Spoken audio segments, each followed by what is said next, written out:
Hello everybody, let's exit to port. It is currently the 30th of October 2023, 16:49 Central European time.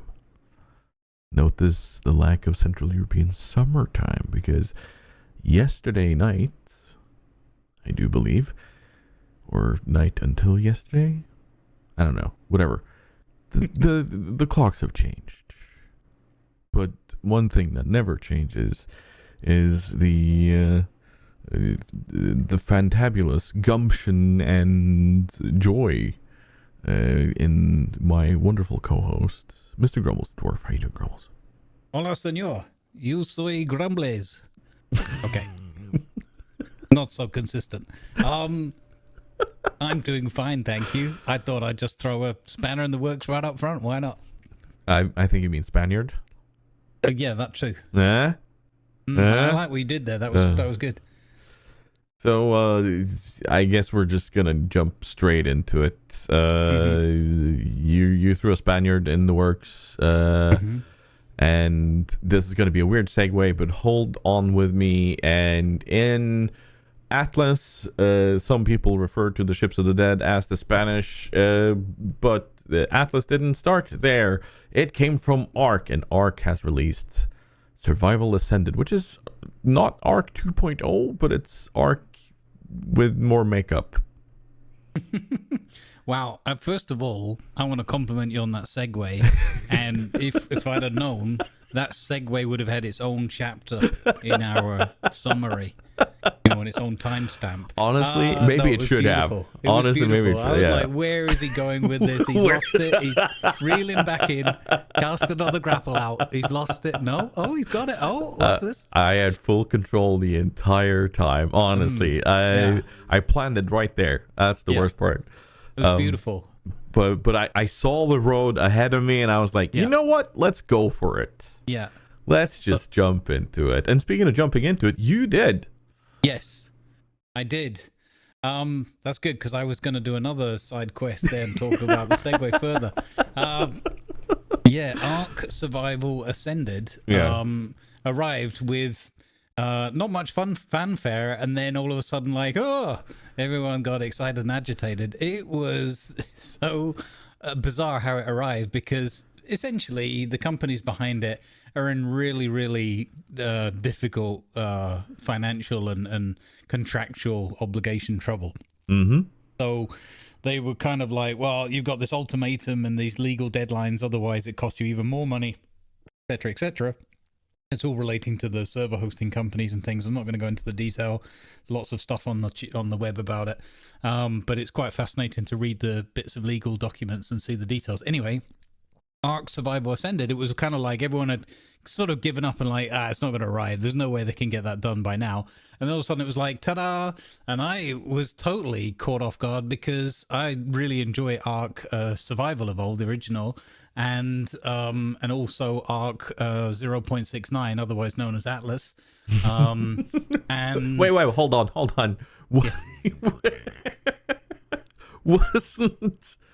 Wasn't ARK in full release when Atlas was a copy paste? Then they kind of the way it's been mismanaged and underdeveloped, it feels like it went backwards. So. I mean, you're not wrong, but okay. Anyway, so you, because I woke up to a DM from you on Discord saying check your Twitch notifications. I was like, what?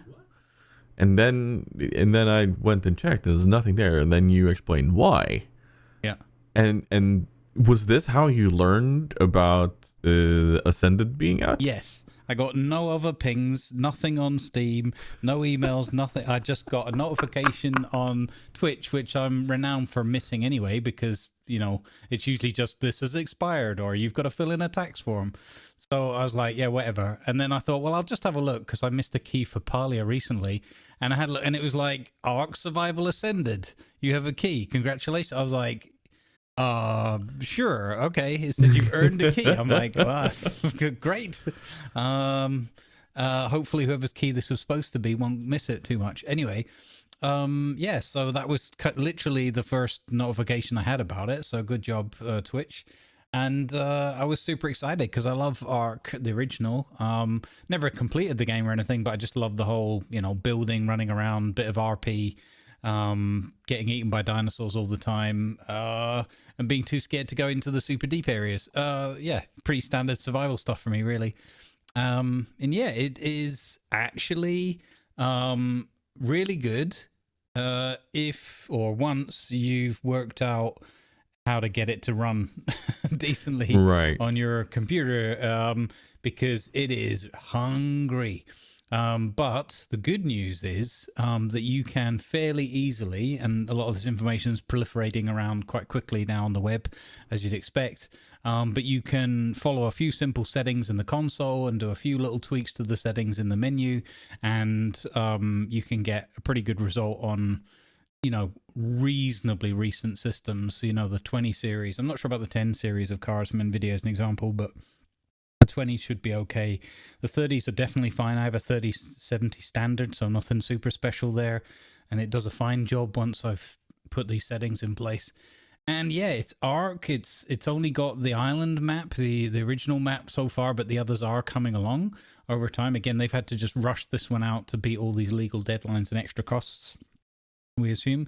And they've built in some really nice quality of life updates, some new building pieces, and some of the behaviors have changed in that regard, and that's super fun to play with. There are baby dinosaurs running around all over the map, and there's various things you can do to interact with them, such as grab them and imprint them and stuff like that, just in the wild. And so when you see baby dilos or baby dodos and all these kinds of things, it's like you get that and then you get that I could have that. And the way you have them is by you murder their parents and then you imprint on them and feed them to the local oh wait, I wasn't supposed to disclose that, was I? No, I was gonna say that he's not supposed to talk about that. There's the court case coming up with dodos versus Grumbles. So so here's the thing. For a lot of people, they're probably like, but isn't this ARK 2.0? No, it's not ARK 2.0. This is it's ARK. It's still ARK. It's the same map that you know about. It's the same dinos, but it's on a new physics engine and gameplay engine. So, which is called why they've kind of evolved to Ascended rather than going with a full 2.0. Yeah. And I'm guessing that a lot of the quality of life changes and such are there just because they have a new engine to work with. However, there are some creators out there that have hinged a lot of their content on for instance ARK and other survival games. One of my favorite ones is Neebs Gaming.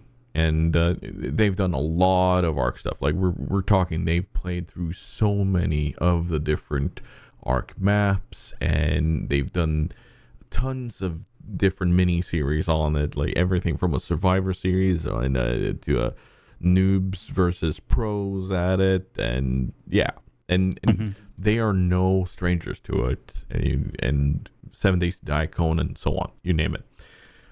And there's a tweet by one of their characters or one of the people in Neebs Gaming called Absro. He's on Twitter called Johnny Ethco, and they have voiced their what should we say, very valid concern about the replayability of ARK. For their own sake, not for everybody else. I want to point that out. It's for their own sake. Like there's a limit to how far they can stretch it.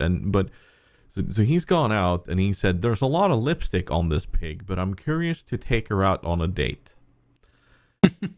He's famous for the way he chooses to go about things, but there is a certain truth to it, because I saw you spawn in that very familiar bay.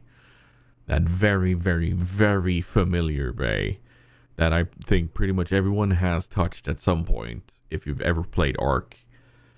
And I was like, yeah, I can see this. This is ARK. This is the ARK I know, only way prettier.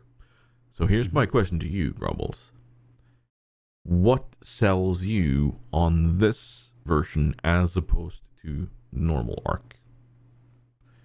So I think that I'm sorry if that's a bit of a loaded question, by the way. I don't point that out. that's okay. I think obviously we've already stated it, but again, just to reiterate, I got a key, so that's great because I didn't have to spend the $40 or whatever equivalent, right? So first of all, that out of the way. That doesn't mean I'm going to be nicer to it. It just means I haven't had to pay extra for something that I already had, which will be a lot of people's gripe, I imagine, right? Or at least a fair comment. So what I would say is that I've really enjoyed ARK on and off over a few years. It's been around for about 8 years. I think that if you've played it to death to the point where you're kind of tired of it, then I could totally see that position and follow that. If, however, you've played it a bit and now you see it and you think, wow, this is, I mean, it is very different in terms of look and feel. It just basically is progress of technology and the engine, and it brings ARK to a level where you think, okay, this is now a modern experience rather than, oh, we're playing this game that's quite fun to play that's been around for donkey, so you can forgive that the graphics are a little bit dated and it's all, more cartoony and that kind of thing. So essentially the core of it is it's ARK. So you either enjoy that survival and the dinosaurs and all that stuff, or you don't. And as you said, it also has quite significant quality of life improvements and new features that aren't there in the original.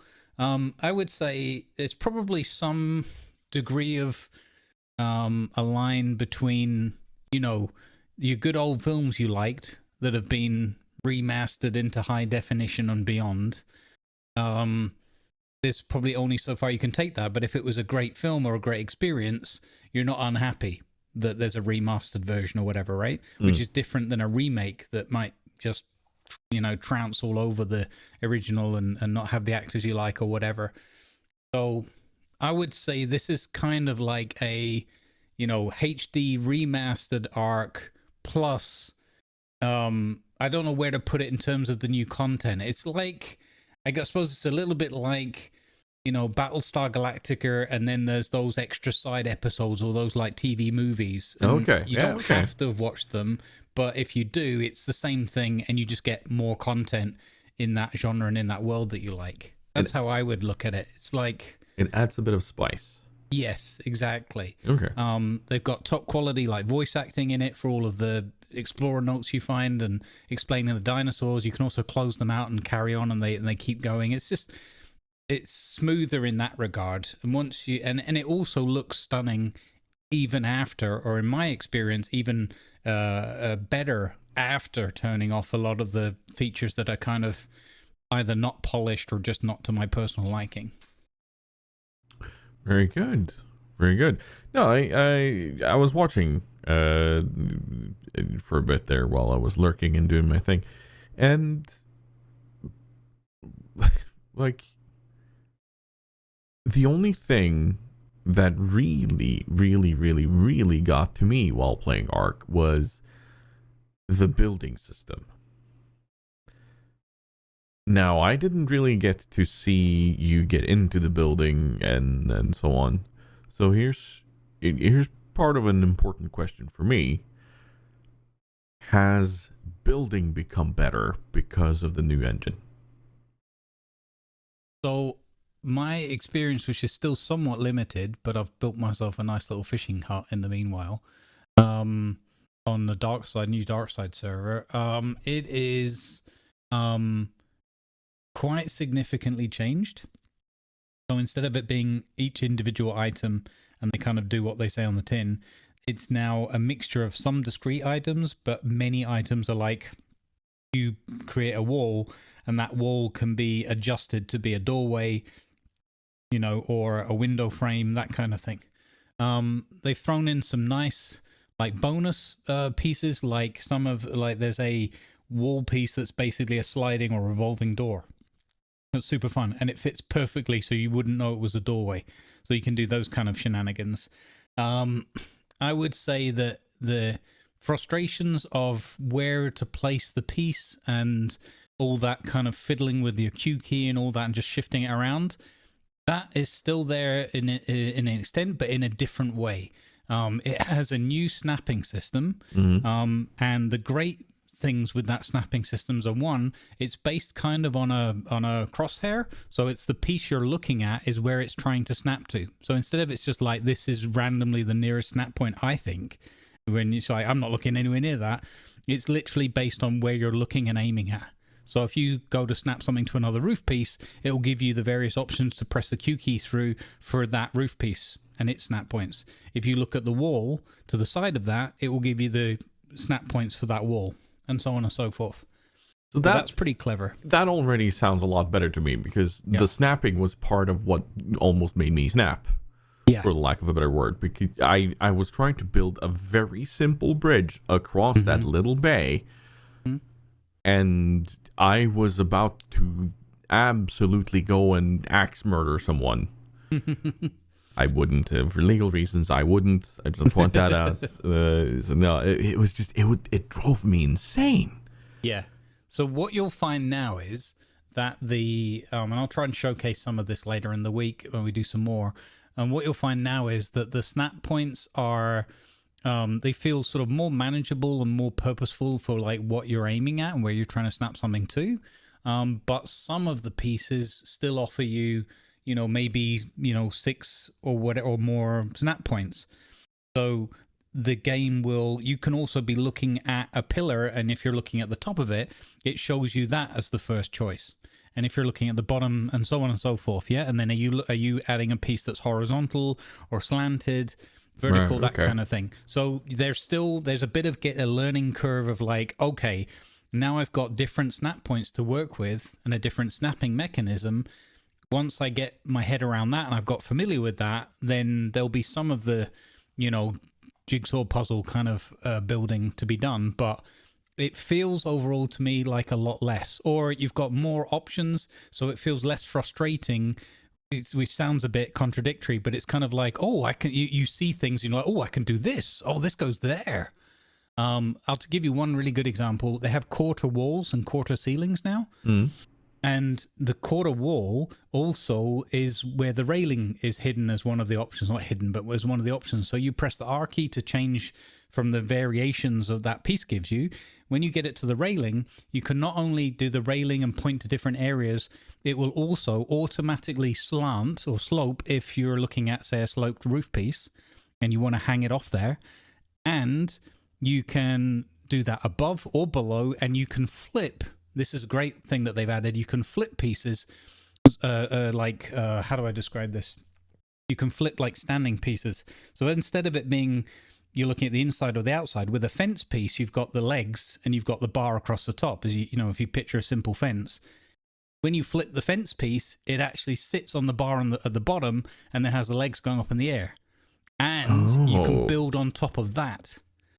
So it's not like in Conan where you put a half wall fence down or something like that and then you can't build on top of it anymore. It actually carries on allowing you to snap and stack. So you can come up with like, I'll show you it afterwards, but the roof I've done, I've put like upside down fence railing pieces along the pillars on top of my roof, apex roof, and so it looks like little spikes or like a little stegosaurus or a dinosaur rib. Nice. Along the length of my roof. Okay. Well, in that case, I'm very much looking forward to seeing a bit more of that. And like I'll be honest, when you first said that you got a key, I was like, okay, this sounds like it could be cool, but I don't think I've played enough survival games on stream in order to be eligible for a key, sadly. But c'est la vie. But that sounds cool. I'm looking forward to learning more about that then, in that case. Anything else you want to add on top of ARK? The one thing I really, really want is they've added in like, I don't know how many, but like loads more berries and things to make paints with. So I like my painting and my in-game artwork and that kind of thing. And it's something ridiculous, like 120 colors, or I don't, correct me, I'm not talking about the exact actual number, but it's like loads. And they've got all funky names like Stream and Scoble Bell or something, and I don't know, Mud, and there's all sorts of things. But anyway, they've got one color called Filth. Filth? Yeah, it's just called Filth. Yeah. But that's all well and good, and it works quite well in the game, and you get really nice variations, and I've got some gold and green going on in my hut. I know, surprise for everyone. But I tried using, as far as I know, there's only the existing tools for bringing imagery in and out of the game. So I've been using the old ARK paint converter. Maybe there'll be a new one along soon. I don't know. And let's just say that the game is not, that tool probably isn't up to date with all the colors in the game, because when you put the image in the game, the game goes, oh, you meant these horrible colors. Like, no, I've pre-converted those to the palette as close as I can. So I like the colors you're showing. So the tool's like, here's what your preview looks like. And I'm like, oh, thumbs up, that'll do. I put it in the game and I'm like, okay, who spat on that? Who smeared that painting? That's just like, who's vandalized that? So, yeah, hopefully there'll be a new tool along, or an updated palette for the existing tool. I haven't done any research yet because it's so new in that, and I've been trying not to spend time at the PC. No. That one's just in case my mods are listening, or when they listen. But yeah, so yeah, but that's like a, I think that the reality of this is it's early access release. They've been forced to, like, kind of, in air quotes, rush it, or, okay, let's just throw this out there now. It's as good as it can be.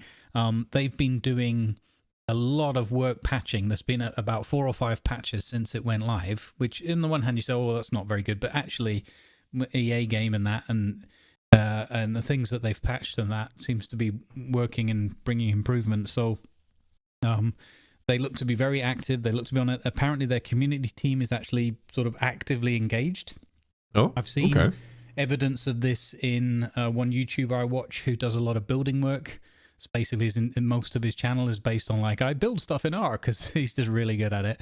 And they've had one of the lead building piece designers actively in that chat, just talking about and giving him advice and saying, oh, if you want to achieve this, do this and this, and oh, that's still a work in progress and it's coming in a patch soon, and all that kind of thing. So they're like really actively engaged with the community and content creators, and I think that bodes really, really well. So it does. Fingers crossed.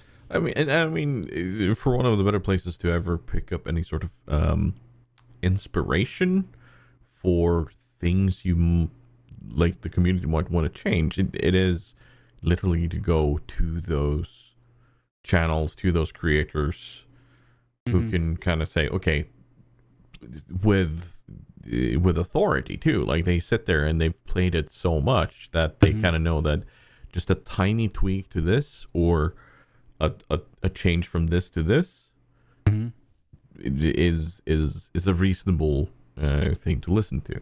It might not be fully doable by all means, because there might be some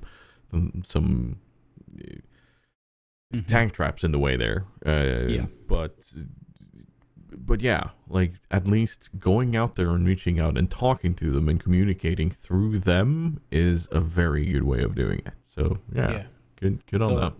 Yeah, we can add the link in the description, but I want to do a shout out to Aaron Longstaff on YouTube, who just does absolutely amazing both like tutorial and speed build stuff, but also live streams on YouTube, and he's just very, very interactive with his chat and with the development team, and you can see the passion and everything and the enjoyment. It's really worth having a look at some of his stuff. And at the moment, even he is like a real master in this. He's like just doing live streams and kind of learning it as he's going along and sharing the experience with people and talking to like builders within his community as well, like other people who build in ARK, as well as the development team. And he's like, I'll start doing tutorials once I've got my head around this whole system. It's that different. So definitely worth checking out his content. Okay. Well, that's good. So, one thing that has been a part of ARK for a long time is the ability to create a tribe. I'm gonna assume that's still there. However, this is a segue to the next game. Nicely done. Thank you. I'm so smooth. Yeah, I played a game called Tribe Primitive Survival. Okay, A so lot of overlap. So first and foremost, is this connected to the old Tribes games or any of those, or is this good a question. completely? Next question. All right. Okay. Fair enough. I don't think so, but it's a guess. All right. So primitive survival. I'm like right off the bat there. We are talking a survival game. Yes. However, it is a very cozy. So far as I've played it for about 3 hours or something, it's very cozy, very like hold your hand, but like in a friendly, fun way. You basically an outcast. You wash up ashore, half dead, and this other tribe of outcasts takes you in, and their elder begins guiding you through a process of helping you as long as you're helping them, kind of thing. And yeah, there's no like threat per se. It's just gentle progression, at least through this first part. You're on an island that has a threatening volcanic or looming volcanic instability, probably going to wipe the place out. So the idea is that you're helping this tribe to strengthen, to make what they need to make, and eventually have enough people to maybe put a simple primitive boat together and sail away to somewhere safer that's not so close to the volcano. So I have no idea how, because I've not got to that point yet, where it goes and where the threats start coming in and that kind of thing. But what it offers sort of straight away is just this really relaxing. I know it sounds odd to say this in the context of a survival game, but it is like, it's the complete opposite of ARK in the sense of in ARK, you wake up and a dodo comes and starts chewing your toes off and you're like, oh my God, I'm going to die. Which, spoiler alert, in Survival Ascended, the dodos are aggressive if you attack them. You deserve that. You deserve that. Yeah, I did. But in Primitive Survival, it is... it's much more like, okay, let's build a positive story and rescue everybody kind of situation, and you're not being chased by anything, at least the beginning phases of the game. So it has some things that remind you strongly of a game like Medieval Dynasty, where you have a bit of tribe management. You have people that you set up, for example, a fishing hut, and then you assign some workers to that fishing hut. You make sure they're fed and they have tools, and they go off and do your fishing for you. So, and then I'm just kind of sitting here looking, and I can't find a game called Primitive Survival. I can't find one called Primitive Builder. Oh, have I got the name wrong? I did get the name wrong. Yes, okay. Sorry, it's called Primitive Builder. My bad. That's the tiredness kicking in. We're just gonna very quickly. We'll fix that in post. We'll fix that live, actually. Even though it's a recording.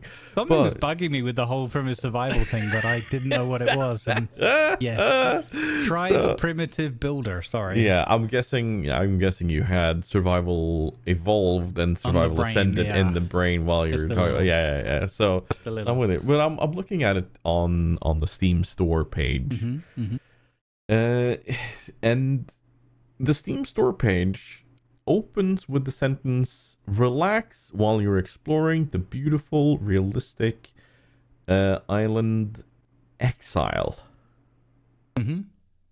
So you'll be gathering resources, tools, and so on while in exile?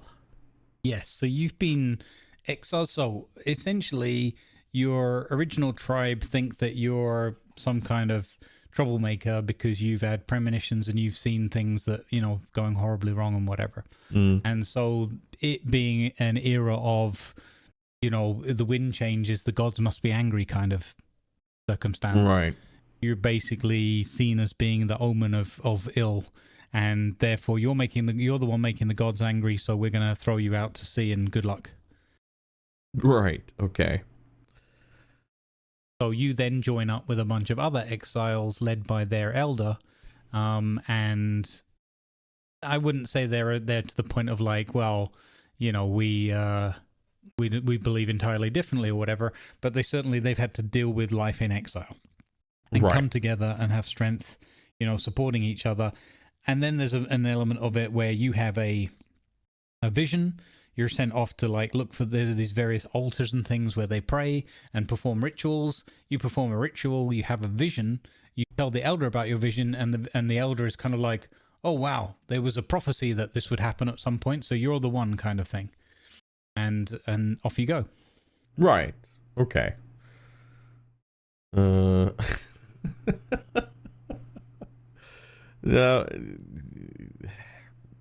I don't know. I don't know what to think, because the stream reviews and everything are just they're just so varied. They all seem to be positive, however, or most of them at least. From all the ones I can see so far, it is overwhelmingly positive, and I've just scrolled through some of them. I can see 2 negative. But that's with someone playing 4.7 hours, and someone playing 4.1 hours, whereas all the positive ones are 20 hours, 19 hours, 17 hours, 68.9 hours, 66 hours, 238 hours. Yeah, wow. So, yeah. Yeah. I think it's one of those, so it's cozy, it's gentle, it's handheld, but you slowly begin to gain a little bit of autonomy, but you're kind of guided. So if you're looking for a game which won't make you feel anxious, you know, but will give you that feeling of like, you know, a bit of accomplishment and coming together with a group and managing them, and, you know, doing some fairly lightweight sort of colony management and everything, but nothing that stresses you or taxes you out, this will be just your thing. If you're looking for something where it's like, but is there a shark nibbling at my, you know, knees while I'm fishing in the river, or is there, you know, scorpions running around trying to sting me, or we're looking at you stranded deep. Yeah. So if you're exactly, if you're looking for that kind of thing, you need to look elsewhere, right? But if you're looking for something that is just, that gives you that nice bit of building, lightweight colony management, and a nice gentle progression through a story, this one might very well be something that's super fun. I think it fits in a nice niche there. Not every game has to be out to murder you from minute one. Will you be playing it again? I would like to think so. Funnily enough, with all that said about not being murdered every 5 minutes, I am very much into ARK at the moment. So yeah, I want to go back and play some more of that, because I want to see what building the boat is like. I want to see what escaping with the tribe, and whether there are trials and tribulations, and whether it gets more challenging as you go further forward. So I'm very intrigued with that. When I'll get a chance to do that, I don't know, because ARK is definitely going to be a sinkhole for me short term. But yeah, we'll see. Maybe because I've got some charity stuff coming up that I'll talk about a little bit later, but maybe we'll be able to fit in a couple in there, because I think that would fit very well with supporting the children kind of charity, positive vibe, relax kind of thing. Could work well there. Sounds like a good idea. Yep. And speaking of another game that has people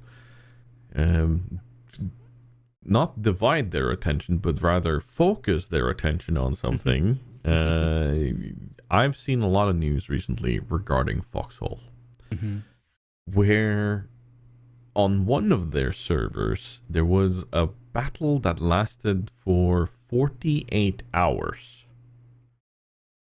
where the green group was holding out in the middle of an island, holding onto a fort, and the other faction were just assaulting for 48 hours. And knowing a little bit about how Foxhole works, where everything needs to be crafted, like we're talking all the bullets and shells, like everything that needs to be fired needs to be crafted. Your uniform needs to be crafted. Your, like, everything in that game is player created and crafted. and placed out and used. Considering that and just how long that battle lasted, yep, this is I've heard of people talking about previous wars, because it's only a limited time. It's up, right? mm-hmm. Yeah. So I've heard of people talking about previous wars as if they are veterans of them, and talking of them with almost PTSD, like war story simply. Yeah. As part of this, and now they've come up with a rather large update, haven't they? Yeah, possibly their biggest single update. So yeah, it's not uncommon, or it's typical, and typically what they're after, that the wars go on for days and days and days. I can't remember off the top of my head the longest one, but it's like a lot of days. I don't know. I want to say like 100 days or something stupid like that, but I don't. Correct me in the comments. Feel free.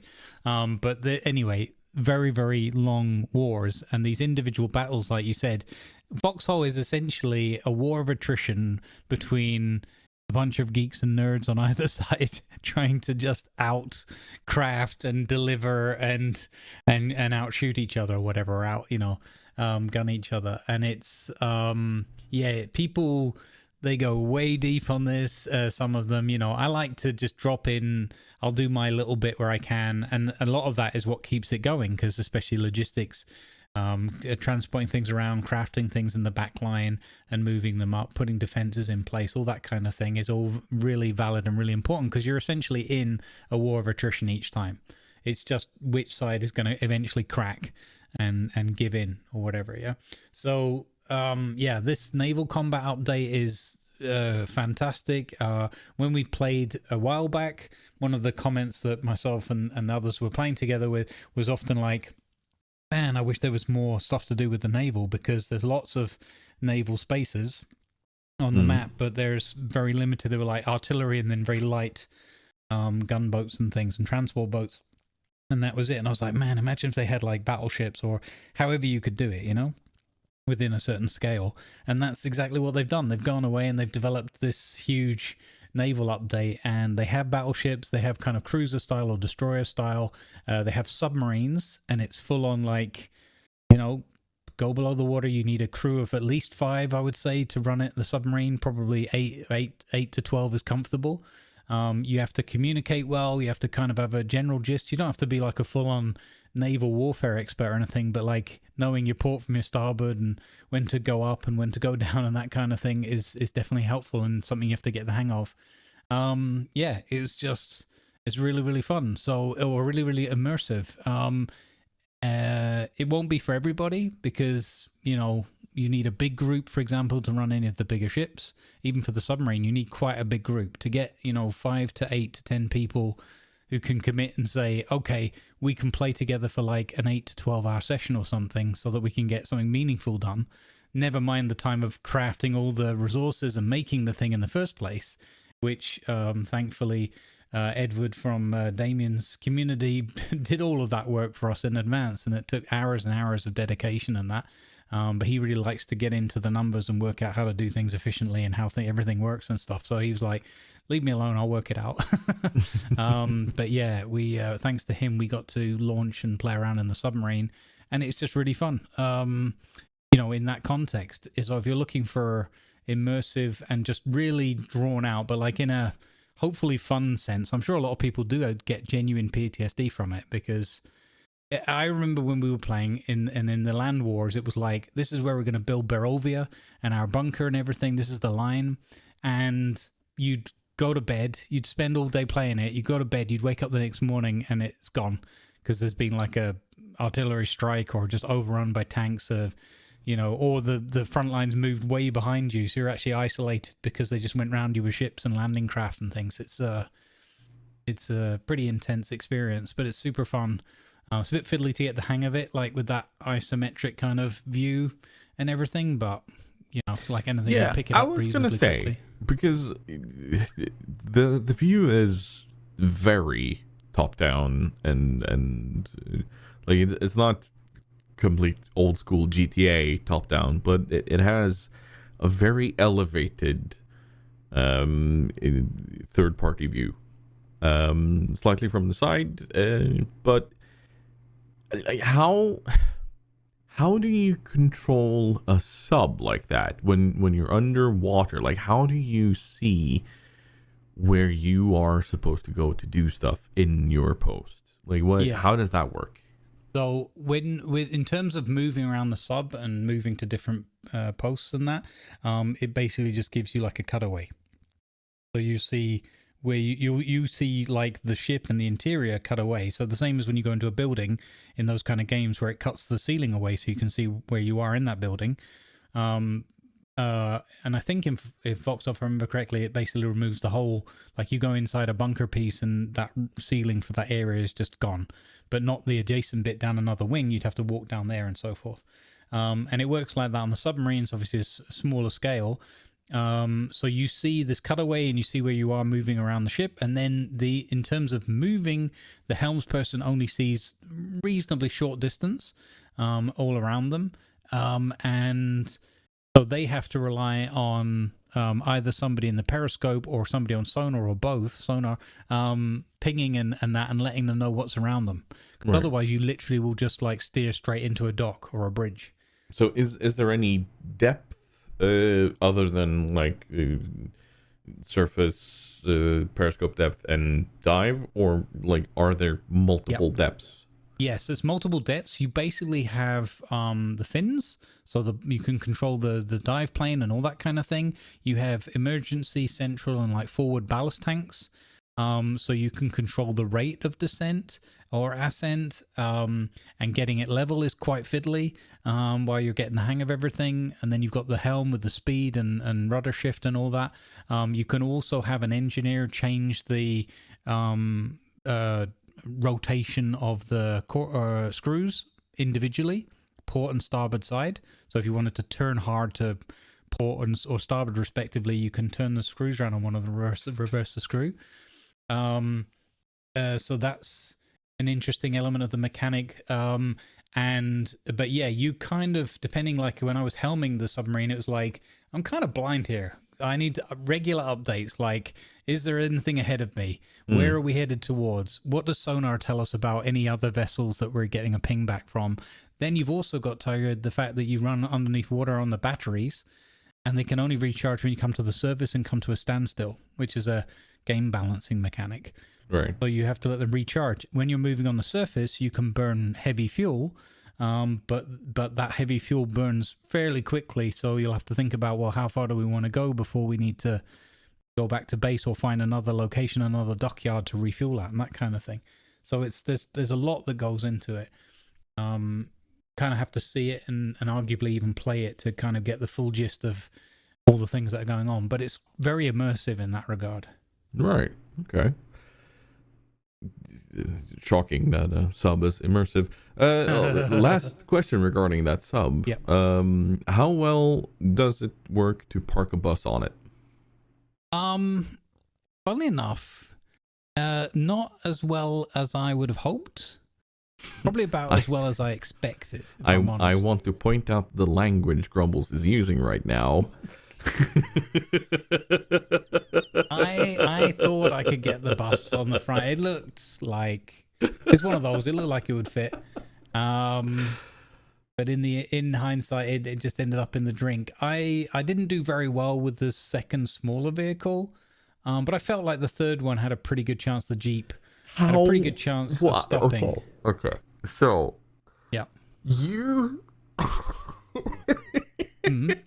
you managed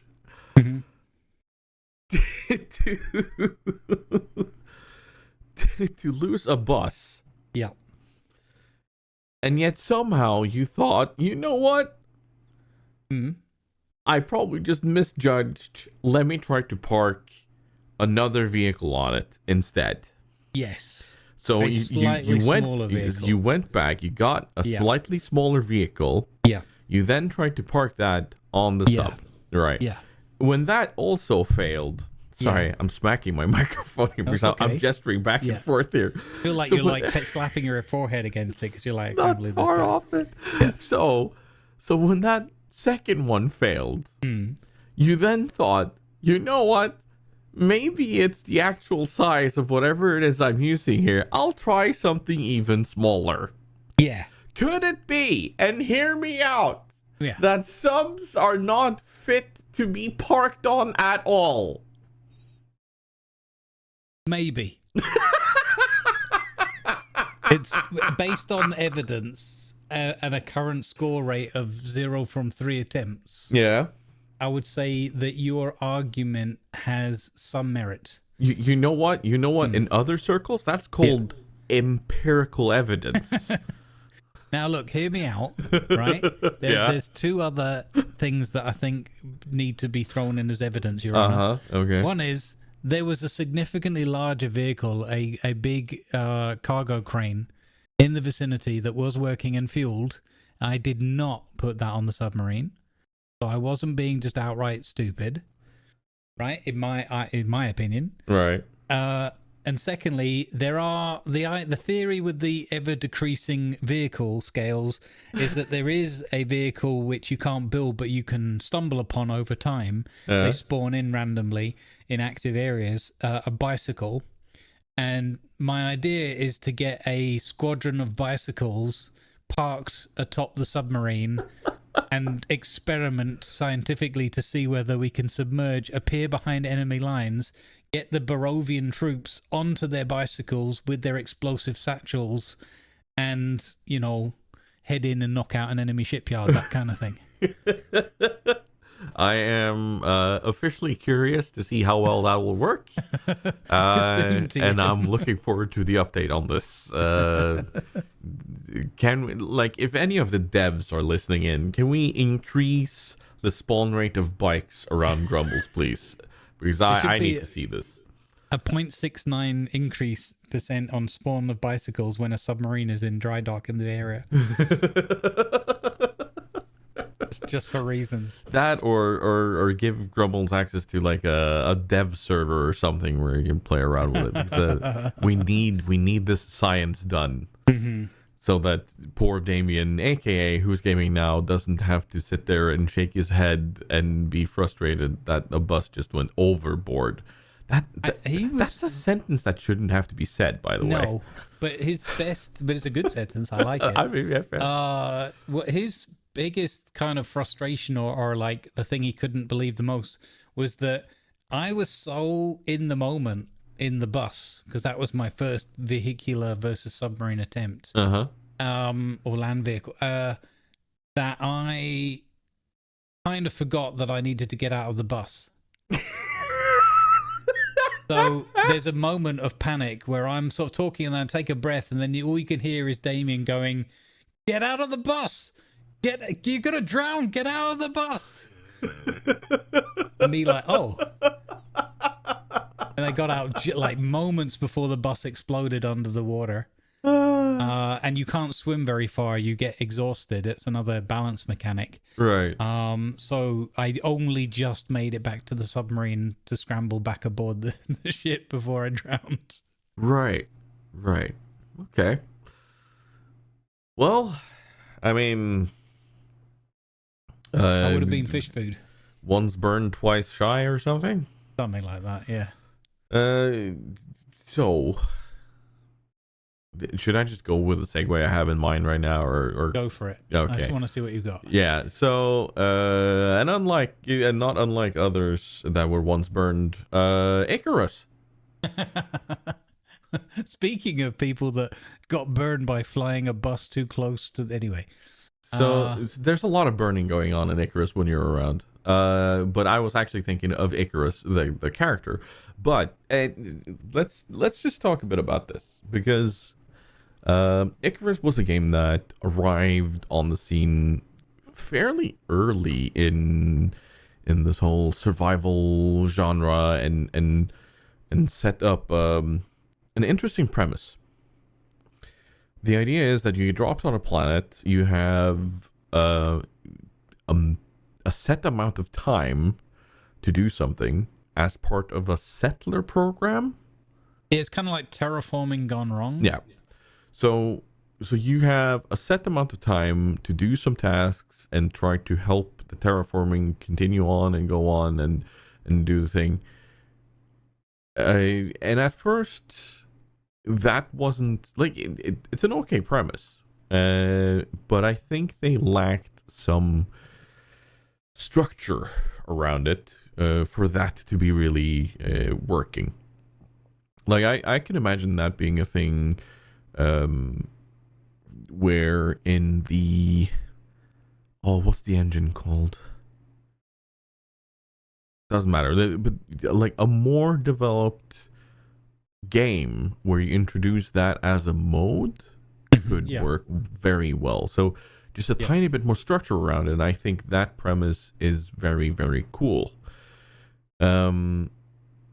But they've thrown in some new updates now, and you and Doc Strangefood have been playing a bit. So talk to me, Goose. What's up? Yeah, so we played it a little bit when it first sort of dropped, had its main release around the end of 2021. It had been, dancing around before that as well. And as you said, they kind of started with let's take the niche game modes and make that the main thing. And they had like an open thing, but it was kind of like no threat. It was more like a creative mode type thing. And the timed thing, unfortunately, as well, it was like you were locked in. So you had to kind of be like, let's get a group of people, up to 8 people can co-op together, which is, cool. But it was like the time would carry on ticking even if everyone was out of the game, sort of thing. So the next time you'd fire it up and launch the session, it'd be like, oh, this many hours have passed. And that could result in literally you're dead because the terraforming experiment came to its conclusion and you didn't make it off the world in time. Because you can always try to complete the mission, and if you're running out of time or you can't do it or just not enjoying it or whatever, you can go back to the mothership and start another mission instead. But if you don't get off the planet in time, back then it was like, oh, now you're dead, because the storms took over and you couldn't escape. So that means that people are locked in, and it's kind of an interesting idea of like, well, let's lock our player base in to have to play this over the next 48 hours or whatever because they want to complete the mission and move forward and get the rewards and that. It's an interesting premise, but of course that doesn't really fit very well with most people's real life commitments and whatever, right? So they loosen that up, so those time missions now are the clock's only ticking when you're actually able to start that session and host it and carry on playing. So that's a good thing. Right. But the open world was added, whereby now what you can do is you can go on an open world and treat it like a normal survival game. Gather your resources, survive bear attacks, burn your house down, gather resources, build a better house, survive wolf attacks, get struck by lightning, watch the lightning strike your house and burn your house, and that loop. Talking about my real experiences in the game. Funnily enough, they added a Steam achievement for both burning your own house down by accident and not only being struck by lightning, but also if you get struck by lightning twice. I've achieved those things before they were Steam achievements. I have a feeling someone has been either watching or listening. Maybe. So, yeah. Now what they've done is, so they've opened this open world.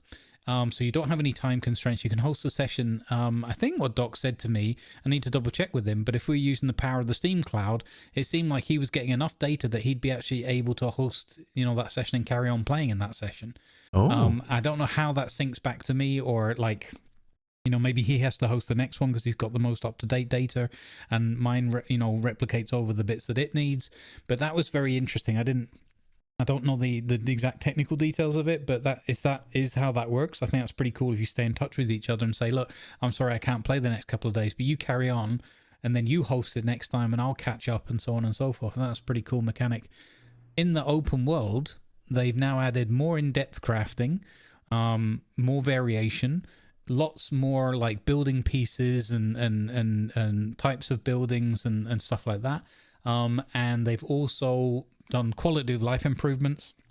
It's a bit easier to you don't immediately start running out of oxygen and going into a bit of a panic and spending the first few hours just gathering enough bits of this oxide to crush up into breathable atmosphere and stuff like that. You can it's kind of, in air quotes, a bit easier. There's different severity levels that you can pick as well for these worlds too, and different areas on each world that are more abundant with resources or harder, like being in an Arctic zone or a desert. So you can, even within a world that might be a medium scale, you can have like a hard zone in that, or an easy zone and that kind of thing. So that's pretty cool. They've added a whole load of new animals and AI to the animals and stuff like that. Both friendly ones that you can hunt. There's now horses and giant chickens that you can ride and stuff like that. You can tame things. There's even a horse and cart sort of thing, or an ox and cart kind of arrangement that you can get to. And most importantly of all, you can grow and make your own coffee. The farming had a big update, and you can do fishing, and there's like hundreds of fish or whatever. I don't know the exact number, but there's like loads and loads of fish, and getting into the fishing is really easy. So that's good as well, because one thing that can be frustrating in the game is they add a really cool feature like that, something that I like doing, sitting there having a fish, talking, RPing a little bit, and then they make it so, oh, but you need this and this material, or you need this special bait that you have to go to the other end of the planet for, and stuff like that. But in this game, they don't do anything. They just say, look, here's a fun new feature. If that's what you want to do, you go and do it. It's great. Yeah, so there's, in certain games, making the integrated mini games do their own thing is important. But there are other places where if you make them too involved, it'll just be a bummer, and it'll just be against you as a potential, oh, I have to do this in order to get a hold of some resources, but I'll just do the bare minimum. How does that feel with these, for lack of a better term, mini games in ARK? How does that feel? Like, are they balanced, or is it some of them that feel tedious? In ARK or in Icarus? In Icarus, you mean? Sorry, Icarus. Did I say ARK? I meant Icarus, yes. No, that's cool. The side note on ARK is ARK's really annoying because you need sap from a tree, from a redwood tree, to have bait for fishing, or some other. There's like 3 ingredients for fishing, and it's really annoying to get hold of them. So you get a fishing rod early, you can make one, but you can't get any bait. It's really dumb. So in Icarus, it's really easy. You can even fish with an empty hook. It'll just limit the sort of quality of and the types of fish that you can get hold of. Right. So it not limit in a really bad, like you can only get this one goldfish kind of thing. You'll get a variety based on where you're fishing the lake and what's in there and stuff. But you can get like better quality ones, or more variations of the fish and things like that. And like I said, there's like loads of them, and you can get in-game achievements and stuff, and records of all the different fish that you can catch and that. So it's super easy to get into, but it has its own progression if you want to do that. And if you don't want to do that and you just want to fish an RP, having a beer with your mate, sitting by the lake, you can do that too. And then what I like, Tiger, I think you'll like this as well. You get the fish, and at first you've just got some fish, and you just, we've got a knife, chop it up a little bit, and you can cook some like rough pieces of fish. As you progress, you've got the choice of spending your points on various, blueprints and skills and whatnot, and you can choose to unlock a like a fish chopping board, and that give you access to more refined use of the fish meat and the fish produce. So instead of just rough chopping, you can then start filleting and and then that is mechanically better nutrition from that food and so forth. I don't know if it goes further in that you can get other resources from the fish, but I can imagine if that's not there already, I could see that coming in later on. Like if you have the right kind of knife and the right kind of chopping board, you can get, maybe you can get more of the oil spared as you're cutting the fish up, or something like this. I don't know. So I just thought it was nice that they built not only a mini game, but they brought a mini game with a sort of optional progression if you wanted to. And then, and also like better rods and stuff like that. You've also got different floats, like bait and tackle and all that kind of thing. And then, so there's a progression there, and then it ties into the food system and the nutrition system. So that's pretty cool. So purely mechanically, how does it work? Because, like in Atlas, you have this whole click the button at the right time function. In Stardew Valley, it is keep the area above the or where the fish is on the hook, and In Dinkum, it's the whole okay, don't reel while it's struggling and that sort of thing. Yeah. So how is it the simple mechanic of fishing in Icarus? It's actually, I think, really cool. It's one of the most fun ones that I've played with. So you get a fish, and depending on like, you know, size and type of fish, the quality of it or whatever, it will be a little bit more or a little bit less in terms of fighting you. And you have a horizontal bar, and you have like a bubble, and you have an image of the fish. And the image of that fish moves around based on like how agitated the fish is, what type of fish and so forth, and how much it moves and how quickly, how erratically, I should say. Right? So it could suddenly shoot to the left if it's a more difficult fish to catch. And your job, you have like a bar that's like green and it's going down over time. And the more you keep your bubble over the image of that fish by moving your mouse left and right over it, sort of keeping pace with it, and bearing in mind, if you suddenly rush your bubble to the right and the fish suddenly erratically goes left again, you've got to go all the way back across that bar to get back in touch. So this kind of health or whatever of this green going down to red or whatever until your line snaps or you miss the fish, the further away you got from that erratic move, it gives a certain tolerance of being roughly around the fish. The bubble's a little bit bigger than the fish, so you're kind of, you know, 2/3 on it and you're okay. And the health of the catching process goes down a little bit quicker, but not too quickly. And if the bubble goes way off the fish for too long, it starts going down and down and down. So you get this, and it's done in a really nice way, I found, where, you know, I'm not like a good gamer, right? I like a nice mini game that's not too difficult, but maybe not too easy either. And this felt like it had a really nice balance to it. Like, once you get the hang of it, you're like, okay, I've got to keep the bubble over the fish, and the fish may be moving erratically, and some of them are like super easy to catch. Right. Okay. I like the idea of that. Yeah. Sounds good. And you've also got things like you can cast a bit further or a bit nearer. So you might want to, you know, if you want to be patient, you might cast nearer in, so you don't have to have such an amount of time and so forth. It's quite nuanced. But also friendly enough that you don't have to be like a great expert in it. But if you want to progress more, you're going to try for more difficult fish with more complex gear and a better rod and that kind of thing. You're going to have a harder time keeping the bubble in place. Right, and they're still working on it, obviously, since this is an update that came fairly recently, right? Yeah, this was like one of the bigger drops, a big update with the open world and the fishing and things. It's actually been like pieces of this over time. So in the time that it's been around, which is just under 2 years since like the full release or whatever, I believe, it has a regular update like about once a month or something, you know, give or take.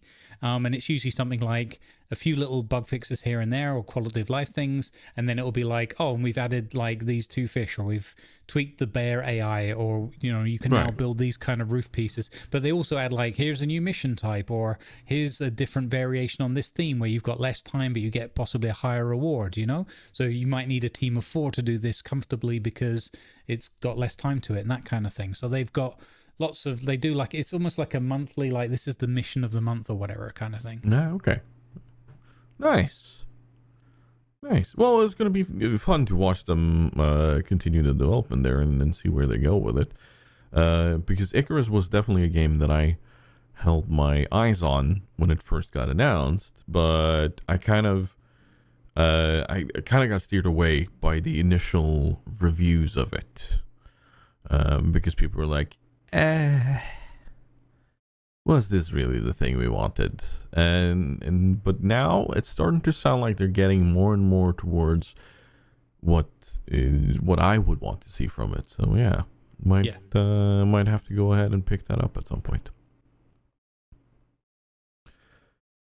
And moving swiftly along to other pickups. When will we see Ivan, the supervisor, try out Airport Simulator? I don't know, comrade. In Barrow, report air you.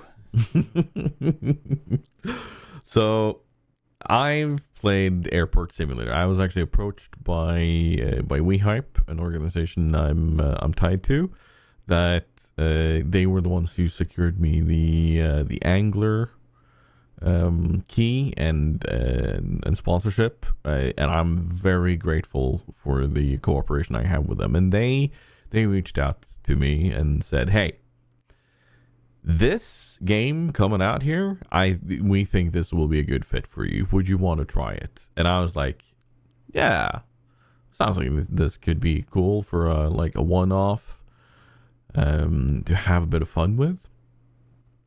Because it's like, yeah, I'd actually been thinking of reinstalling the old 2013 version of Airport Simulator.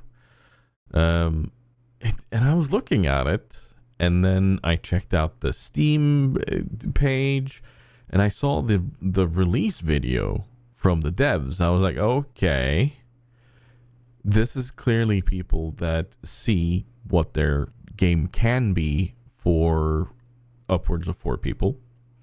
They know the world of simulators and how people behave in them, because this is not a game for those who want to hardcore simulate anything.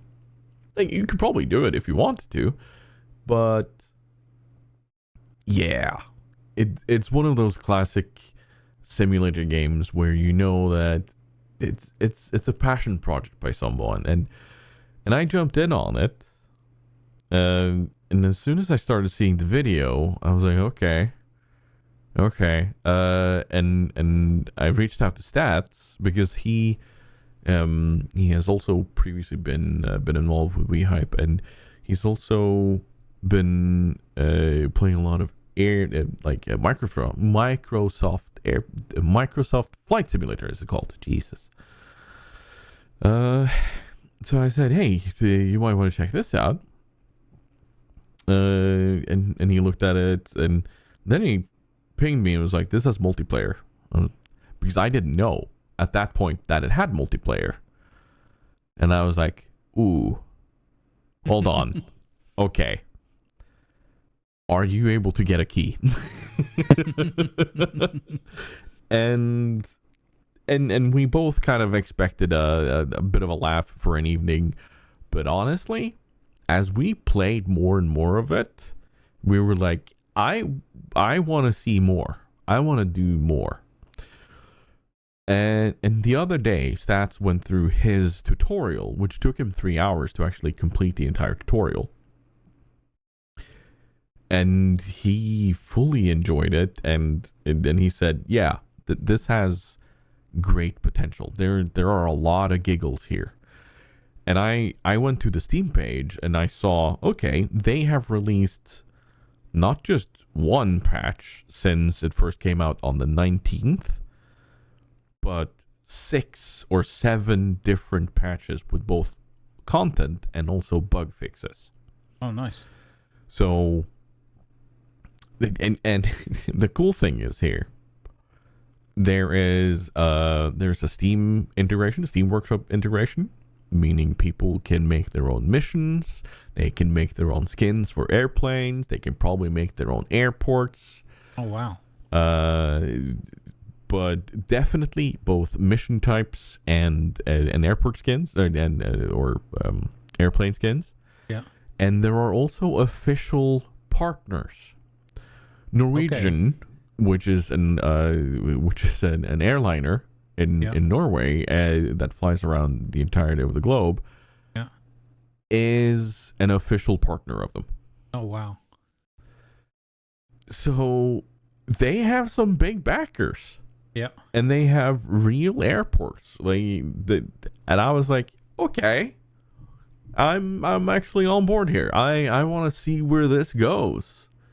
This sounds cool. And after having played together with Stats and also Urban, he joined in with us. He was like, yeah, I can see that this is going to be derpy and fun. I'm just going to pick it up. It's not a full price game. I want to point out. It's like 20, 30 euro-ish. Well worth the money, I want to point out.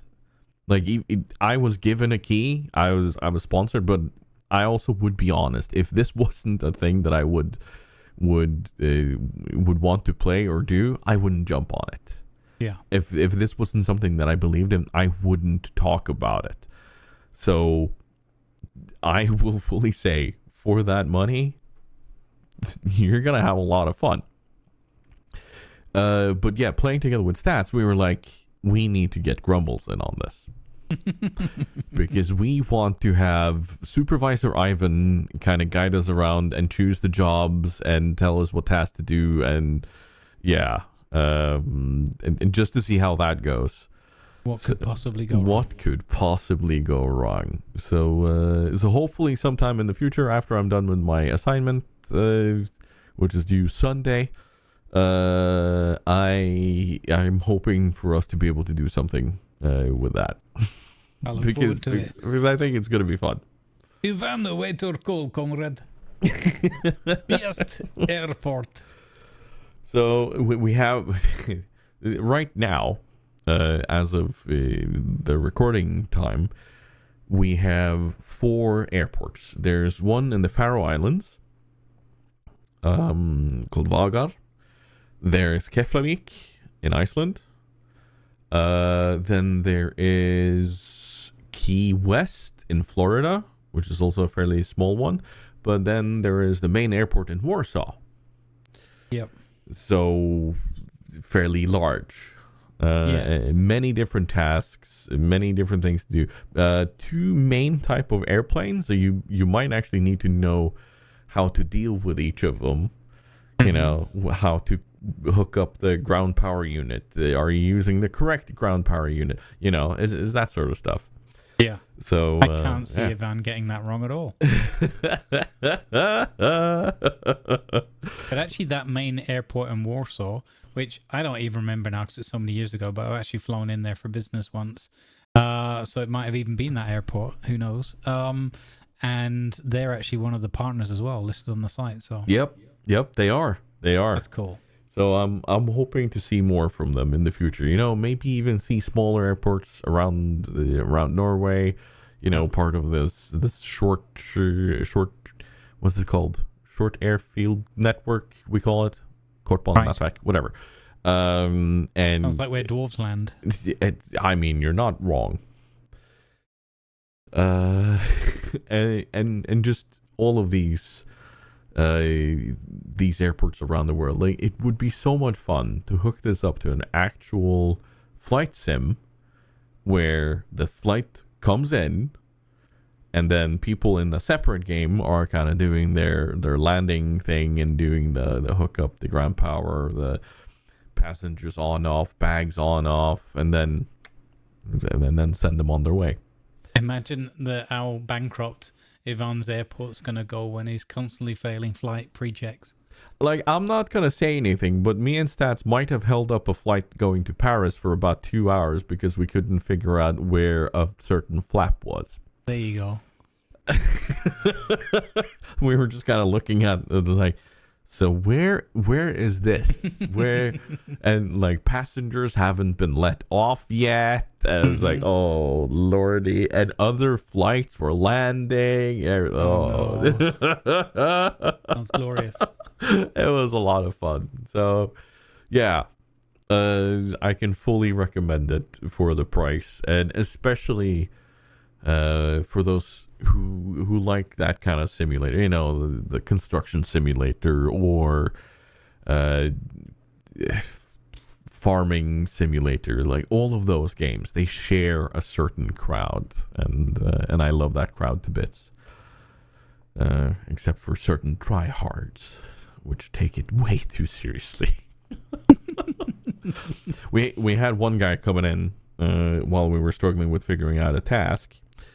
And he was like, do you need help? Do you need help? Do you need help? Do you want help? Can I help you? Let me please help you. I want to help you. I can tell you where you should do this. And we were like, oh, somebody knows what to do. Yeah, we appreciate that, but like, I'll let you know. Like, we might be needing help. Thank you so much for that. And then about 5 minutes later, we said, you know what? We have a professional here. Should we ask? He was gone. It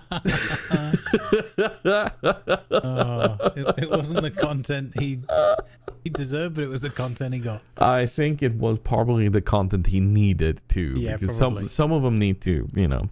Yeah, for sure. Let's calm it down a tiny bit. But speaking of calming it down, let's move on to streaming and content creation, huh? Because we all know how calming that is of a job. Oh, yeah. Wait. No, it isn't. Oh. No. But it might be slightly easier in the future for people who want to do stuff on Twitch. Because with Twitch having their recent TwitchCon Vegas done, I think it was in the key address speech, Mr. CEO DJClancy said that simulcasting will be allowed on Twitch.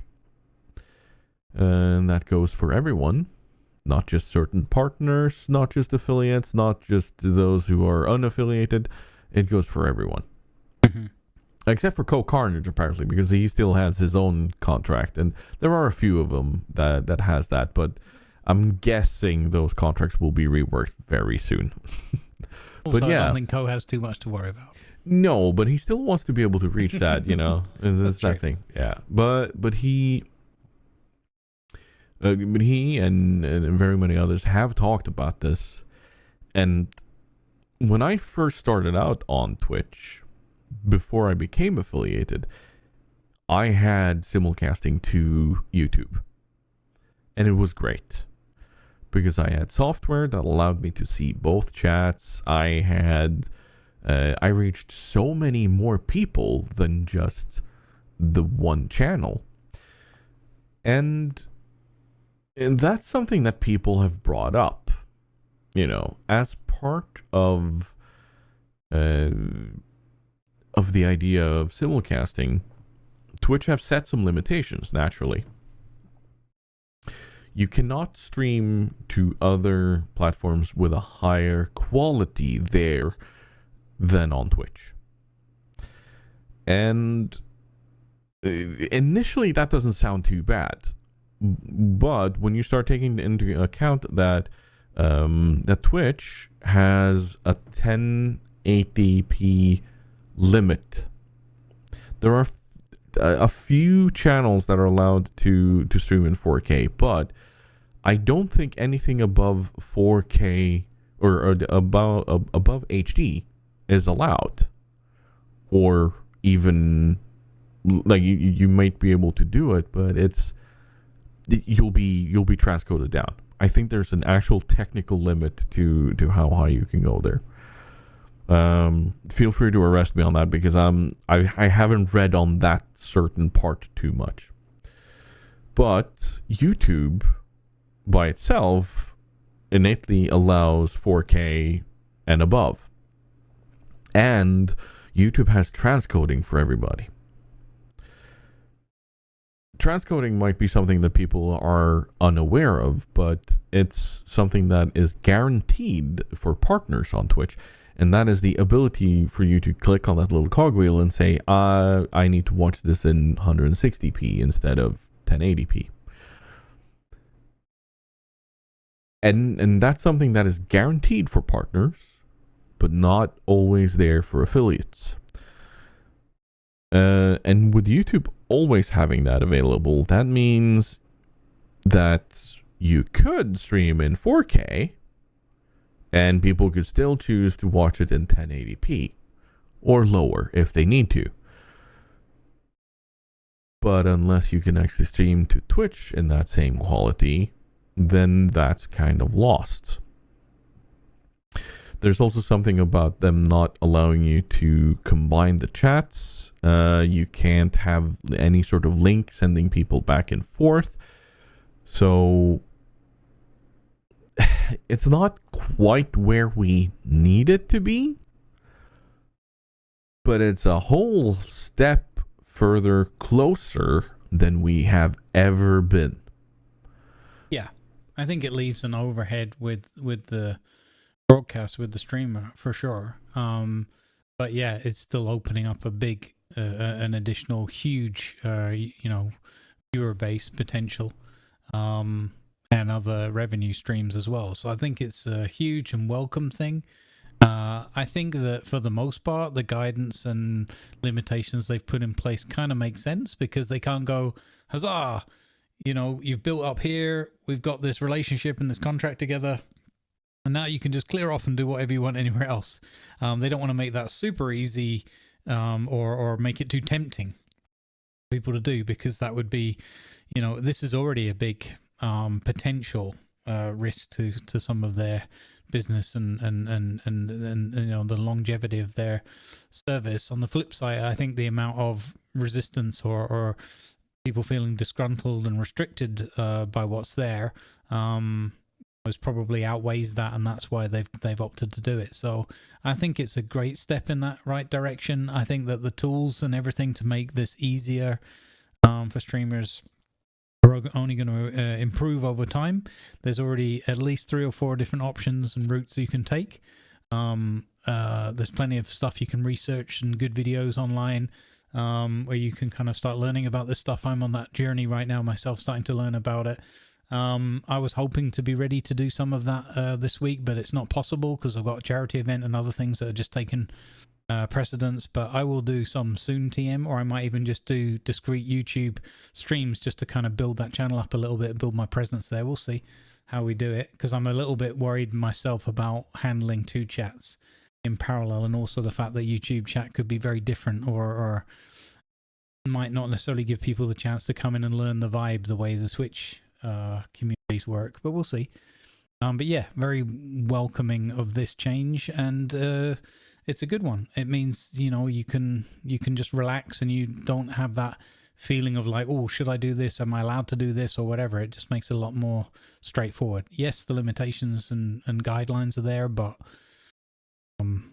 it's taken one huge kind of hurdle for growing and diversifying your journey in the broadcasting. So you've got to have some fallback, because if there's ever a problem where Twitch becomes unavailable, or they just suddenly decide to go in a different direction or whatever that you're not comfortable with, at least you've already had the opportunity to bring up that diversity into your own streaming journey beforehand, rather than it being a bit of a scramble. Exactly. And like you said, a big part of that is the ability to do diversification live, for lack of a better term. You are able to start building up that audience, that view time, and so on, in a format that it is way more familiar to you than anything else. There are some different hurdles regarding copyright and such that you need to keep in mind if you are streaming with music on Twitch. However, there are ways of solving that. But this is like, from having gone from having a content exclusivity clause to that being dropped, to being allowed to stream to mobile platforms such as Instagram, TikTok, and so on, to now being allowed to do this, it's big. And I think Twitch are seeing more and more the importance for content creators to be able to reach multiple platforms and not being limited. Not just because of revenue sources, but also for the fact of being happy with the platform you're on.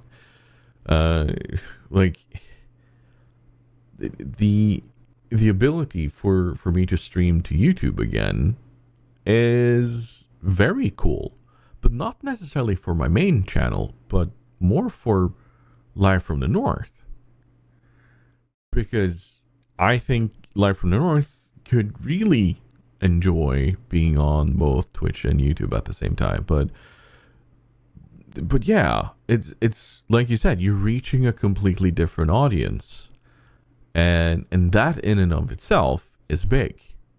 And who knows, you might convert some people over to watch your YouTube content more, but also some of the people on YouTube might come to Twitch more, which has always been hard, like converting that audience to someone that'll stay with your content, like no matter what content you produce. So, and this is a great way of being able to do that.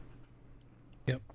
I think the thing that I like the most about it, the way I think of it, is this is it almost feels like Twitch almost challenging themselves and their sponsors and all that kind of thing to say, okay, we kind of accept that rather than fight this, which is kind of like just this war of attrition over time. I think there was some of the keynote which was, Clancy saying, we believe we're the best, paraphrasing, and we want to continue to improve and be that way. And I think that healthy competition, or competition, on a roughly fair playing field, depending how you look at things, but from a user experience and from a broadcaster experience, that's where we need to be. There needs to be some healthy competition that feels viable, that feels recognizable, that's a household name. There are other services out there, but they're not typically coming from the same origin. They don't have the same focus, and they're certainly not really household names in a lot of the marketplace. You don't think of TikTok the same way as you think of Twitch, or your Rumbles or your others, right? So I think this is great because this kind of gives these two giants in that sector, kind of puts them on the battlefield a bit closer together. And gives the users and the broadcasters the opportunity to make the most of this opportunity and say, well, look, this is what I can offer on these two services, and then let the crowd decide. Basically, the wisdom of a flock, as it were, the flock logic, where it's like they flock to the thing that they find easiest, most comfortable, most engaging, and I think there's more than enough to go around in that regard in terms of potential viewership and supporters of your content. Let's have at it and see what happens. I think it's a bold move. Probably, who knows all the things that fed into it, but I look forward to seeing how it unfolds. And I'm really excited. I'm nervous, but I'm excited to see how it can work for me as well. It'd be a good ride. It should be. It very much should be. And like you already said, there are services and videos and everything out there already explaining how to get started with this for those who want to jump into it. And good luck on your journey for those who want to do that. Another big part of something that Twitch have done, which is something that I'm very happy about, is they're making it easier to understand copyright. But not quite just straight by explaining things, but they are taking steps. And this is, I know this is a business step, but I also like how they're doing it, because they are taking steps to teach creators about breach of copyright and how it can affect the creator by allowing people to attend a class or a school, I think they're calling it, if a copyright strike or something has been aimed at your channel. And for the lack of a better term, why hasn't, where was this in the start? Huh? I think when the most recent sort of DMCA thing kicked off, like the big one, I think it caught a lot of people on the hop, and I think it also caught YouTube and Twitch and the likes on the hop as well. Now, it could be argued that YouTube already had their audio library and their various processes in place, but Twitch had algorithms and whatnot. But I think when the legal teams kind of really rocked up at the door and went, knock, we've got to have a sit down and a serious chat about this. And certainly on the Twitch side, they realized, actually, we've got to be very careful here. We could be in very, very hot water, because we've got a lot of people and we want to keep growing and having more and more people broadcasting. And who knows what they're doing? Yeah. We give them all the rules to follow, but, from moment to moment, right? So I think that was a big wake-up call. And I think that They, to be fair to them, I think they did quite a lot in terms of giving a lot of written guidance. They created their creator camp sort of resource and information area.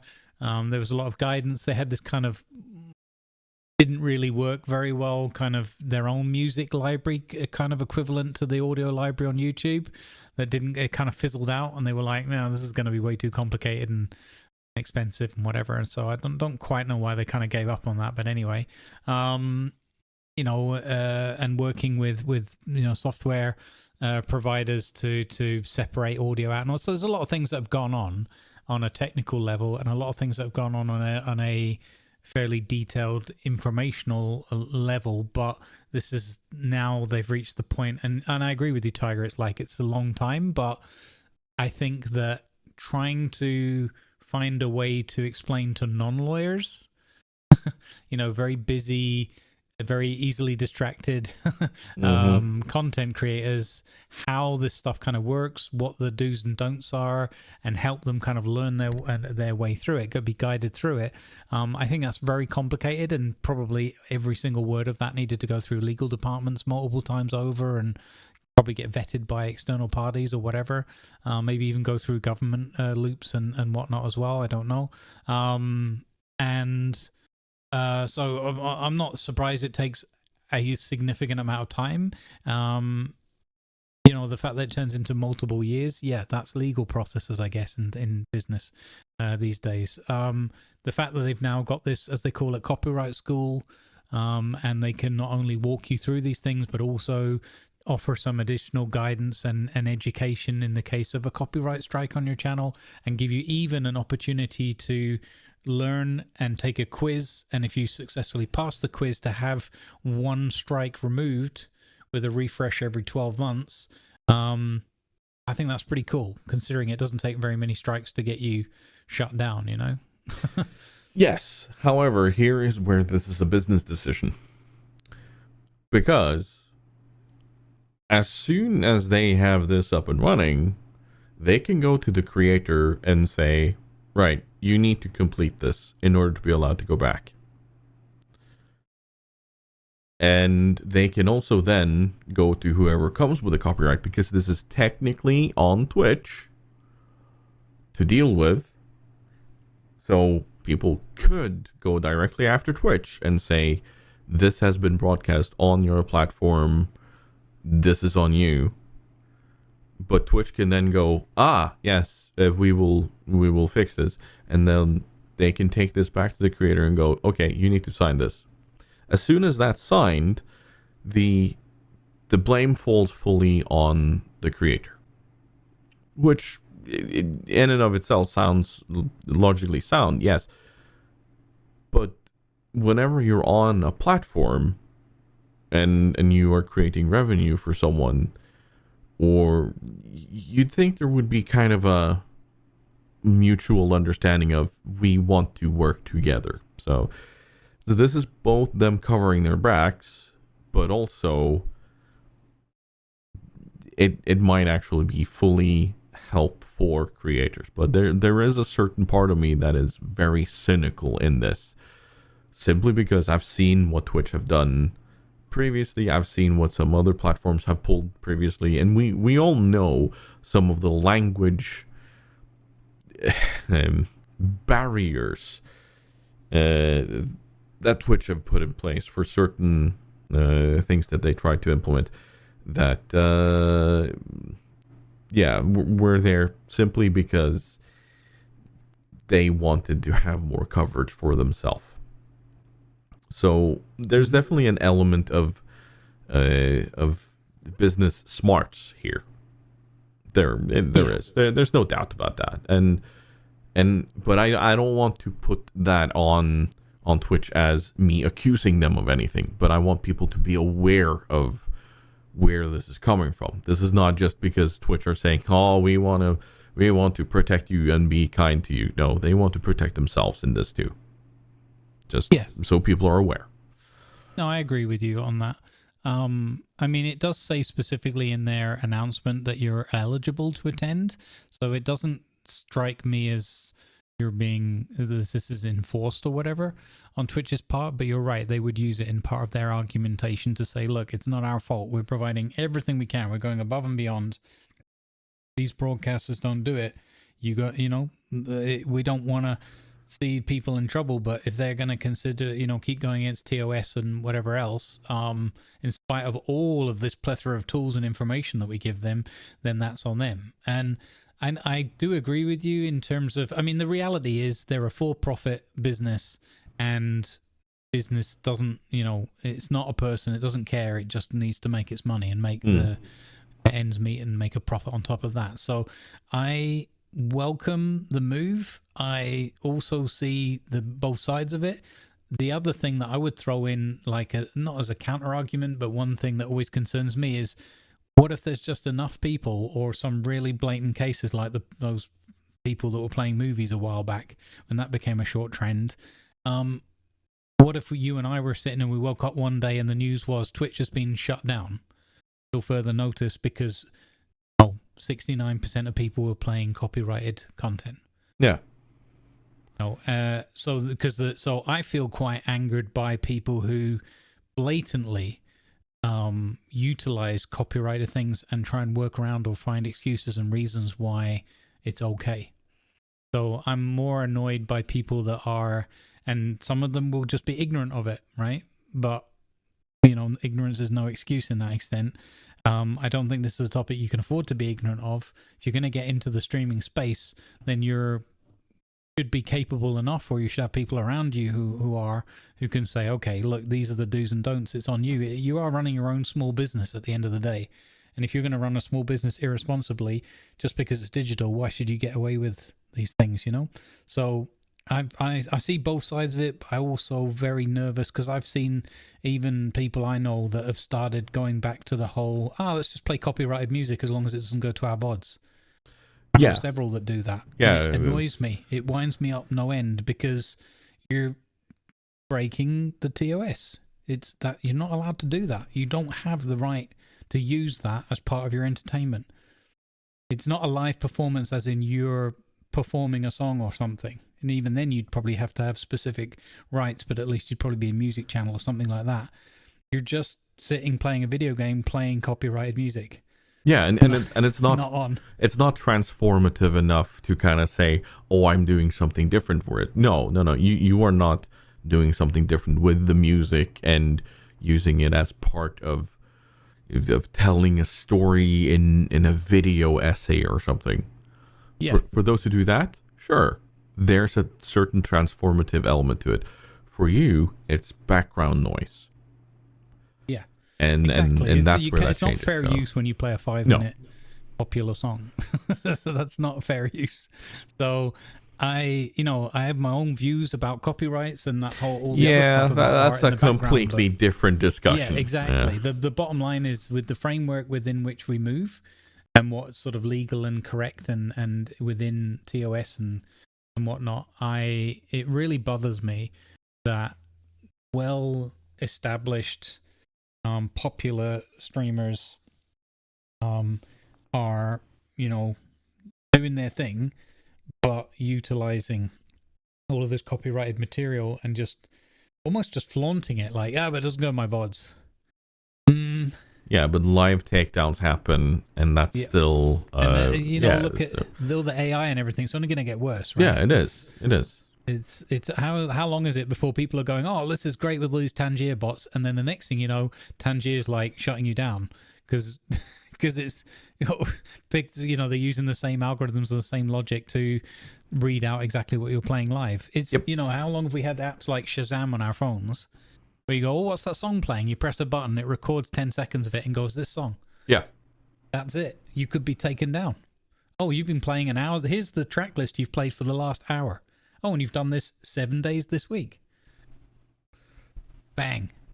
So, and I want to point out, I think both me and Grumbles, and I can safely assume this, we're not a fan of how the copyright system is today. I don't think either of us are very much in favor of how it works today, because it is way too easy for the corporation, the big super profit corporation to game the system for its own gain. However, we are going to sit here and we are going to talk the importance for us content creators to follow that system, to help you to kind of protect yourself from those pitfalls. Mm-hmm. So don't misconstrue this as us defending that system. I'm going to point that out.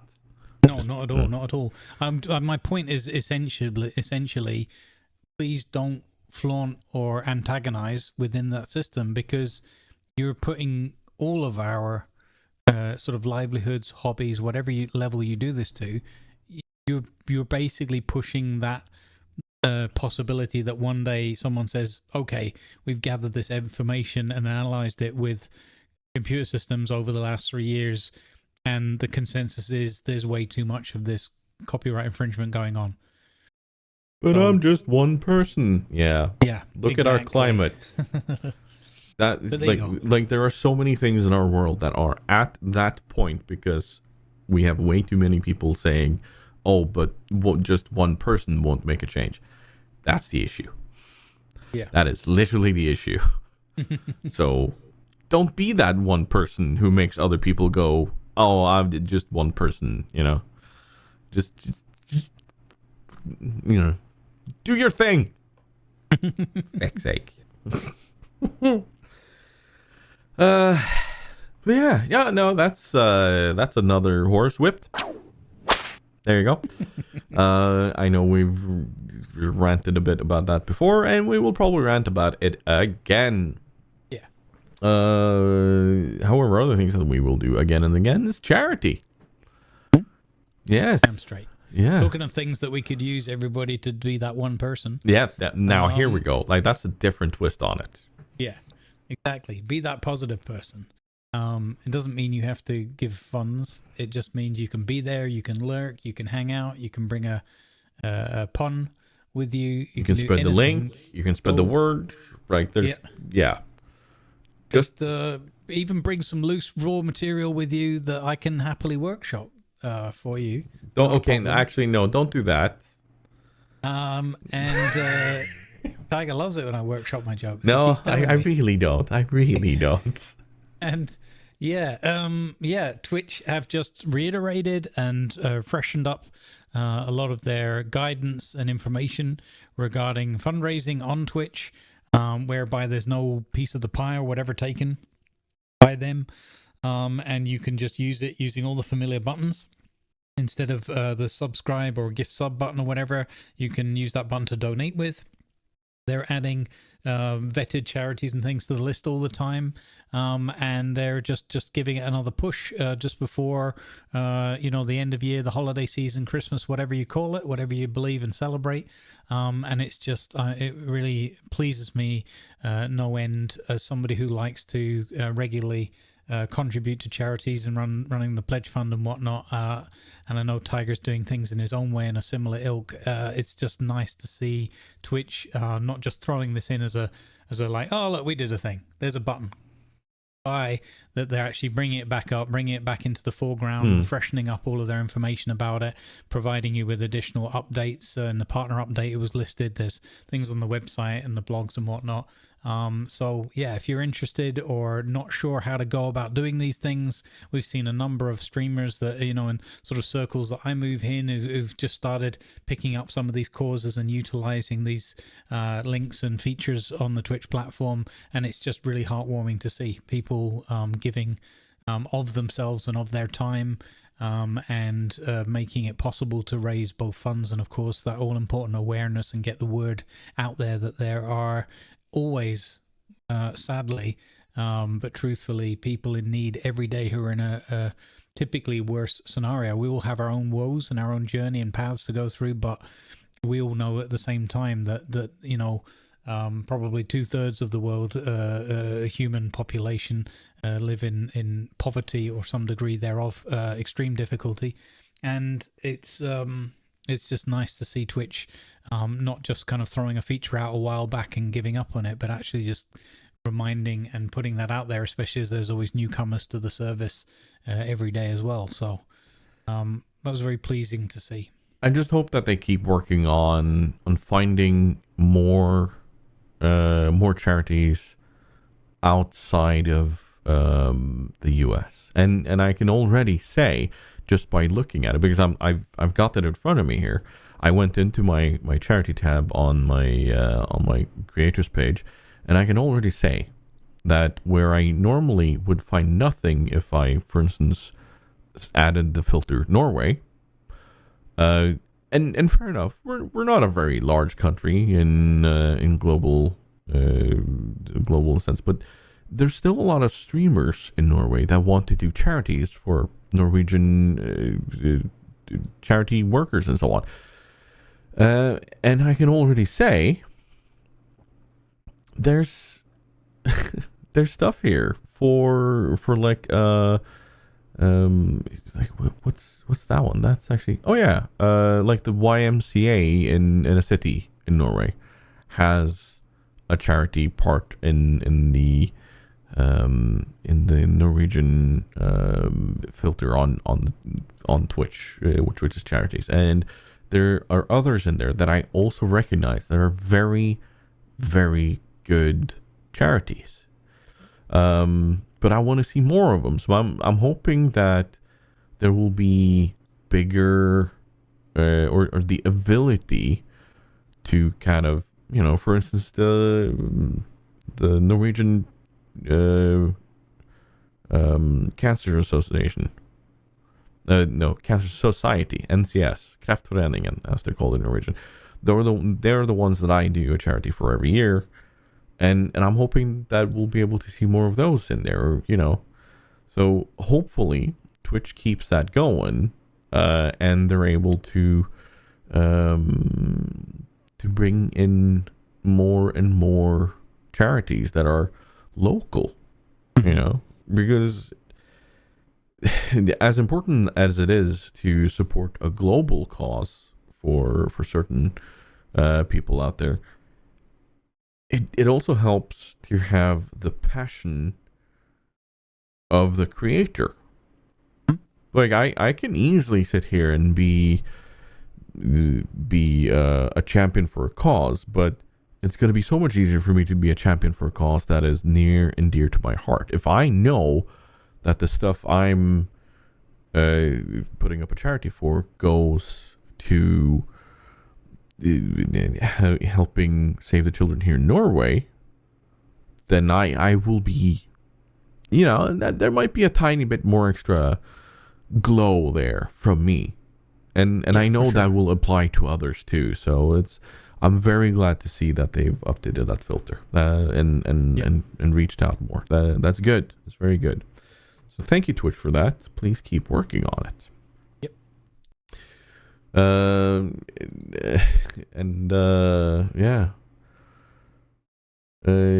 Anything else you want to add on top of that for the charity, or? No, I don't think so. I think we can roll forward. Hey, know your role. It's still really bad. Like Mari said, it has a certain Monty Python-esque feel to it, and I'm just I don't know. I can't hear it, but screw it. Let's like run the it. one that almost made it into the Monty Python show. Let's run it again, just to reaffirm just how bad it is. Know your role. Yeah, whip a horse there too, just on top of it. Just look. Anyway, it's time for Know Your Role. Mm-hmm. And we're going to start with something that I know is very near and dear to your heart, is Darkside, the Atlas Season 6. Yeah. Sadly denoted with nearing an end. Oh dear. Yeah. So what is it to you that kind of denotes that, okay, we are nearing an end in a season like that? Because it is a big world. It is a big world. How do you notice it? Yeah, it's always a bit of a taboo. Like, it's always like, it's like whispers. Like, don't mention that it might be, coming to an end, or don't mention the close or the whatever. Don't say season end, otherwise it starts happening. It is something that typically you get like a good 3 months or something out of a stable season. I think I don't know the exact dates of when we started, but we must be into a good chunk of that at least. I think the first few videos or the actual launch videos came in August while I was in Germany. That's when the official launch videos came out, at least. Yeah, that's right. So I've got intro to DSRP 6.0 18th of August. Yeah. Mid-August. So I can't remember the exact day when we started, but it was within a week or two after that. Yeah. So so we've had a good chunk of time. It's amazing actually how the time flies. We're at that point now where, like, prior to the weekend and over the weekend, I was like deliberately not going into that conversation. Just don't bring it up because it starts manifesting. Yeah. With the chat, and then it passes on and like, oh, I heard at so and so's, or people have been talking about, and we started hitting the inevitable. Even in character, people were like, oh, someone was saying the other day that there won't be any more trade fairs, or whatever, or people will be sailing back to London. They start bringing that in, which is always a little bit cringe but understandable because people put so much emotion into this and care about it, So when you're like, how does that affect, or how do you notice that in the character outside of what they're talking about? Because there has to be a way where people notice it, and there's a certain pattern recognition there. Like, so what's the thing that brings that along? What you see is it's obviously out of character stuff going on, but not that you're aware of it. But the obvious pointer to it is especially if you're experienced and you've spent more time in these seasons and in this community, you start to see that trail off without like looking at the numbers. I try never to look at like what's the server history like and all that kind of thing, because then you can imagine the ends coming even sooner than it really is. So because you get this mixture of the weekends are always still more popular, and there's always a die-hard core of people who still want to do it, and they have to be like really like wrenched away from it, or something comes up or whatever, a real life situation or just some other big release or whatever. And if you look at the time frame that we went through, you had Baldur's Gate 3, you had Starfield, now you've got ARK. There's one or two other games in the middle there that I'm even not thinking of right now that were like pretty big releases in the middle too. So there's never a great time in terms of like when games are releasing, but sometimes you get lucky and there's a 3-month block where there's not a lot happening. And in this 3-month block, there was like all those things that I've just mentioned, and probably a dozen others that have taken certain people away. So where I've noticed it is particularly as we do civilian stuff and we do trade fairs and interact with a lot of small or companies of all sizes really, as well as the Navy. We don't really interact much with pirates, not by choice, but just because they choose to mostly do their fighting thing.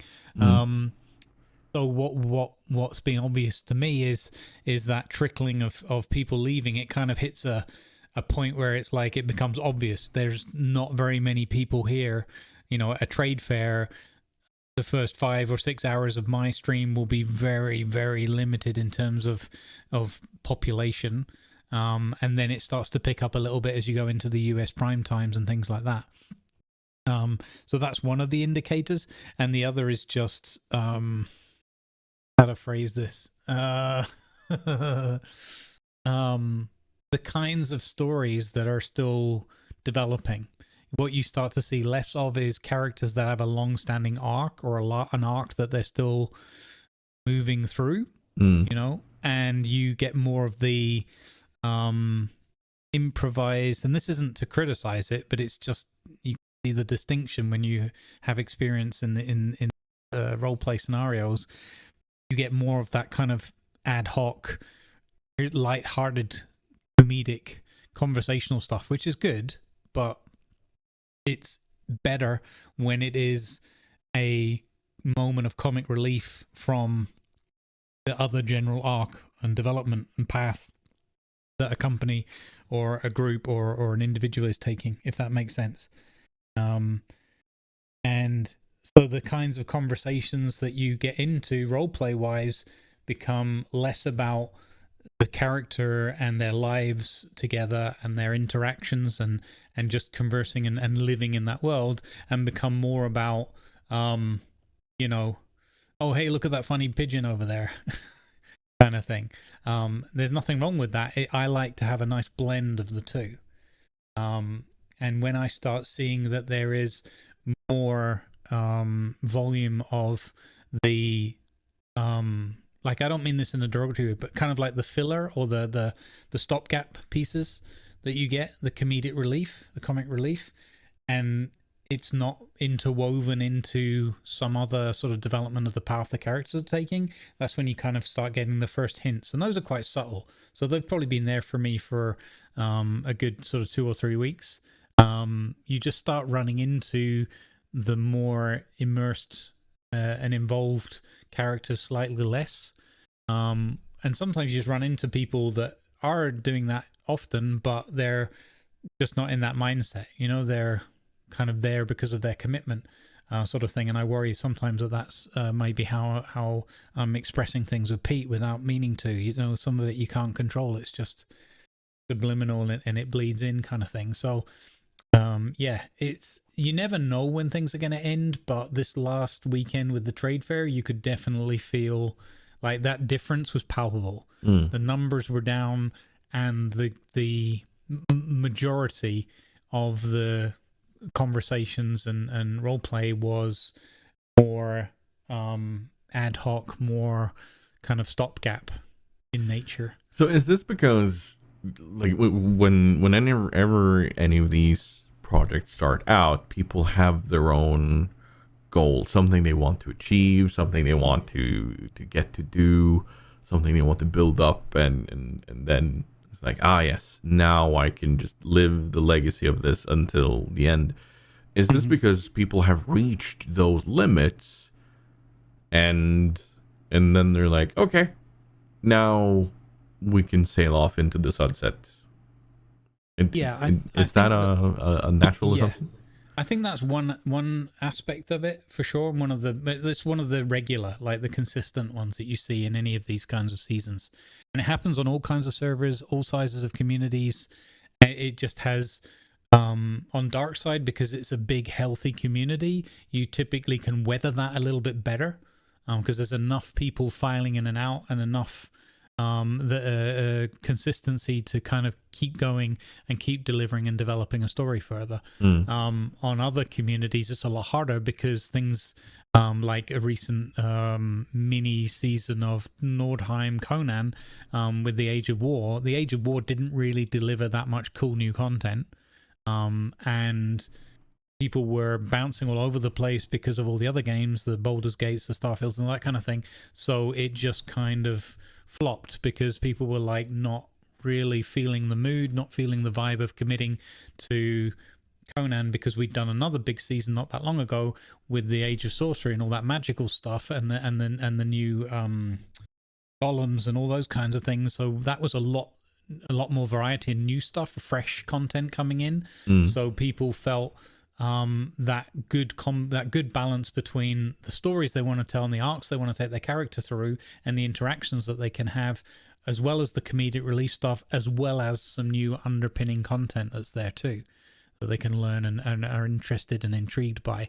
Whereas the Age of War kind of was just a damp squib, really, for the most part. I think some of the cool things mechanically that came on later are typically not as relevant, like revised what are they called, the NPCs attack, or what, I've forgotten, the name's gone out of my head, but the purges, that's it.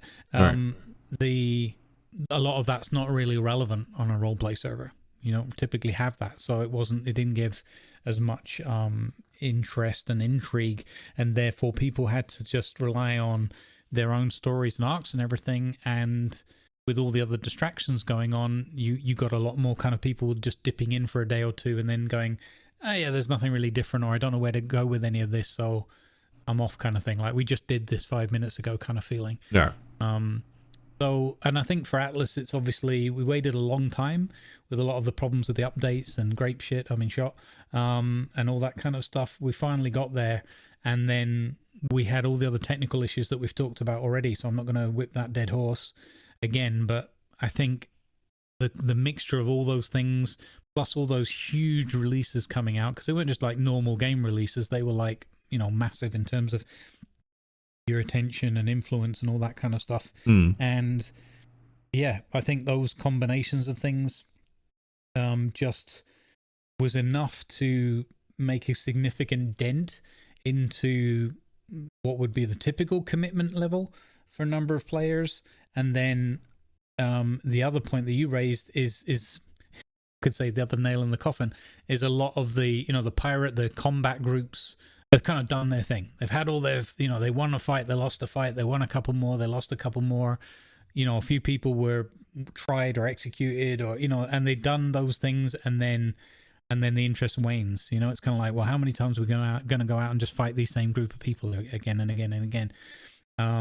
And yeah, I think that's so with those stories kind of being done, or people just being, people also burn themselves out on it. Yeah. Because they're like, it's night after night, and it's like, oh, what's going to have been attacked overnight while I'm sleeping, or people pulling 24-hour shifts and all these kind of unhealthy things that we role players often tend to do. And yeah, I think that's only sustainable for a certain amount of time. Then you add on a few of the other technical irritations and whatnot that we had, unfortunately, this season, and it leads people into a kind of like, if I'm having to think about and put myself through the effort of doing this, is it as fun, as I want it to be, or whatever? And people just lose the vibe for it and walk away. And now this last weekend, you had the surprise of ARK Survival Ascended popping up, and people suddenly starting roleplay servers and all sorts of agitation in that space. And yeah, that's, a lot of people that were the last few remaining kind of like real RP stalwarts are kind of like, yeah, you know what, something fresh. And if I'm going to go and spend all my time at an Atlas event and maybe no one's there. So this begs the question. Yeah. Right. Because at the start of the season, there was a certain there was a certain judgment hung on the season that if this doesn't work, then Atlas is gone. After, when you're now coming up towards the end of this, how does it look for a further DSRP Atlas environment? What does this seem to have been enough of a win for them to continue on with a different game to take its place for Atlas, or has the use of Provo and the way this has worked actually been enough for them? I think there are certain key takeaways that are really positive for them. Where Provo's got to now in terms of its general use and stability, it still is very frustrating and leaves you with that slight anxiety in the back of your mind of like, is it working? Can they hear me? Kind of thing, which you get with VoIP in any scenario, but because we've had so many of the teething problems as it was, developed and and improved radically through the course of the season, it got a lot better. It's now at a point where it's like pretty stable, pretty reliable, but has a few of its kind of fatal flaws, like a big crowd and stuff like that, which is very unfortunate. Especially when you want to do big events and have a big community invested. So I think the positives are that they got the development done that was needed, and they now have a better tool to use in that or other environments going forward. The flip side, the negative side of that is, if you were being really harsh about it, why wasn't it good enough at the beginning? Because that scared a lot of people away, or frustrated a lot of people away, I should say. I think that the underlying issue with having a predominantly volunteer team developing all the mods and and helping us, giving us the capability to even have these kind of seasons, the underlying frustration and problem with Grapeshot, the developers and their publishing house, is still there, and it's all loosely in one way or another interconnected with this whole contracts and money and whether they make enough and what their focus is on development and what they're doing, whether how much they are passionate about the game and want it to carry on living and getting better.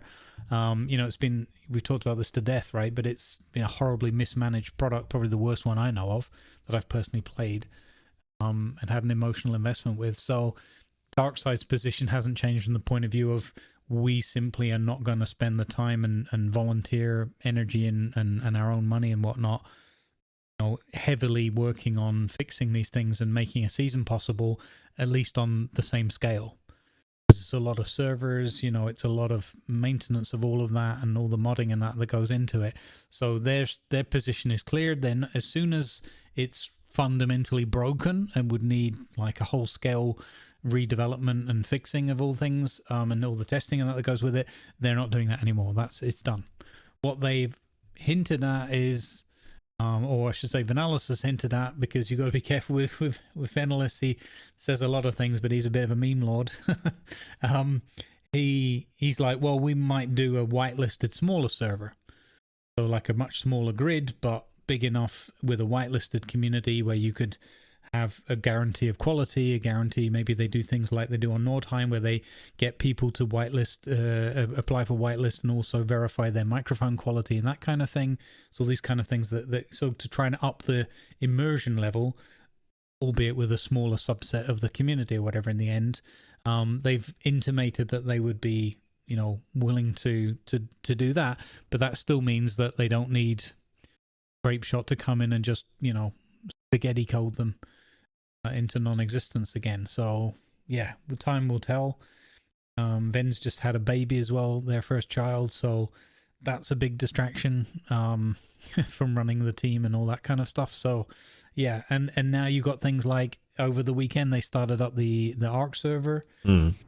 So and they want to do other events, the wargaming events and all these. There's lots of other little, and they want to develop their own. They want to have their own studio and develop their own games in future. So they're looking at funding and marketing all of that and gaining interest and looking at what they want to develop in that. So, I think they've got plenty of other challenges in front of them, both in outside of the game and streaming environment as well as within it.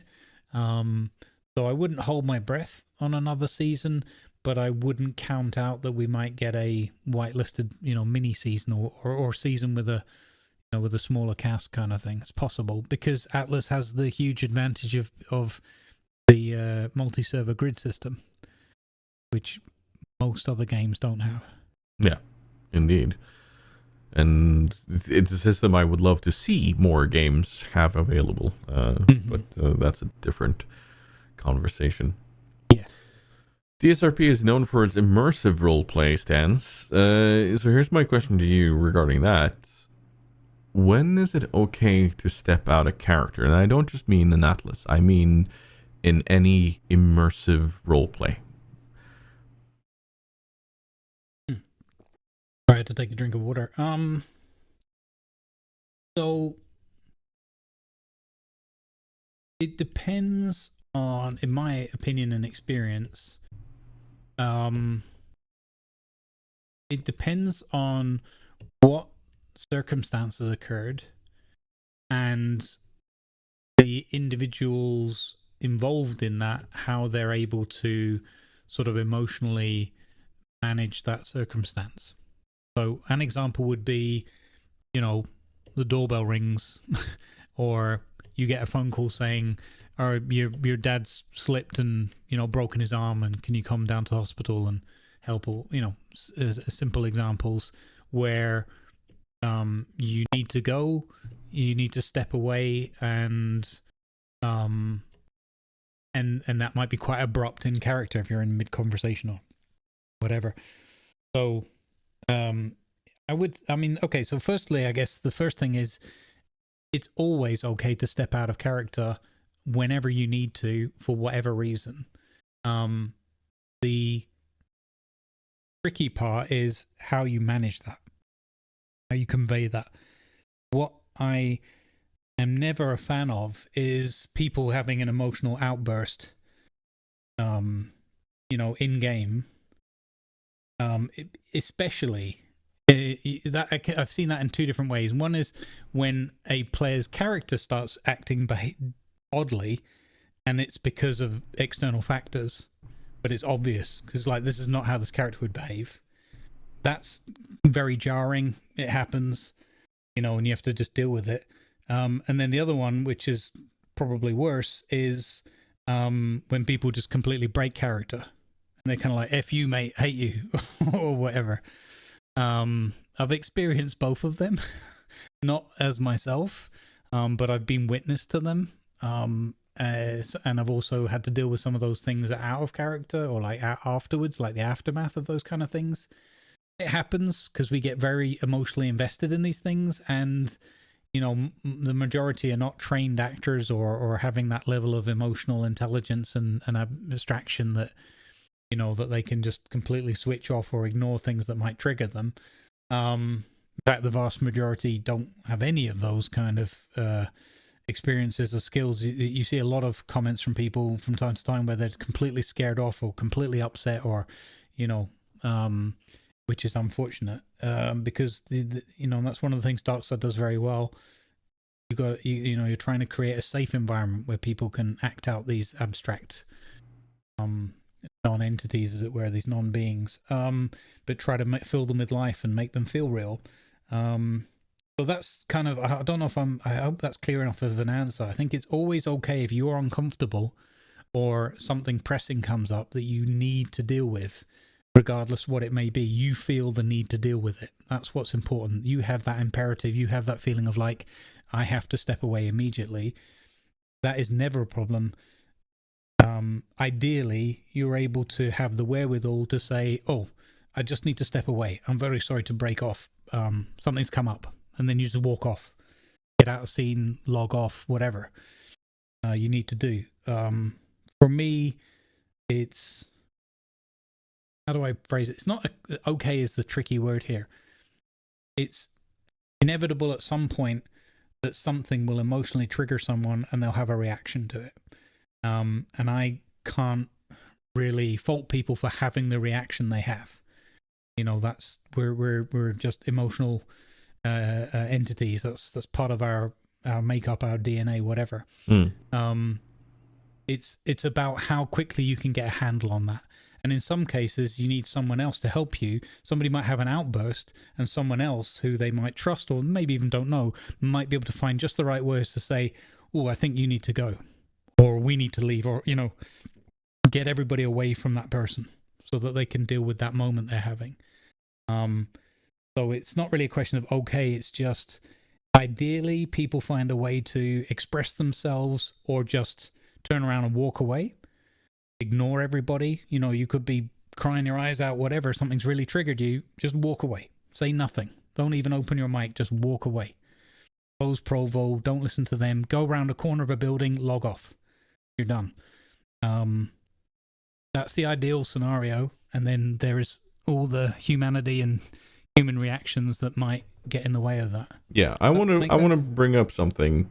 Sure. That because like I don't ask for my sake. I ask for others that might not be as into this sort of immersive roleplay as others. However, I also come from a background of how do we make this content friendly? A different kind of roleplay. A more adult kind of roleplay. Where the use of safe words might be needed. And it might sound weird, but for me, the use of that as a mechanic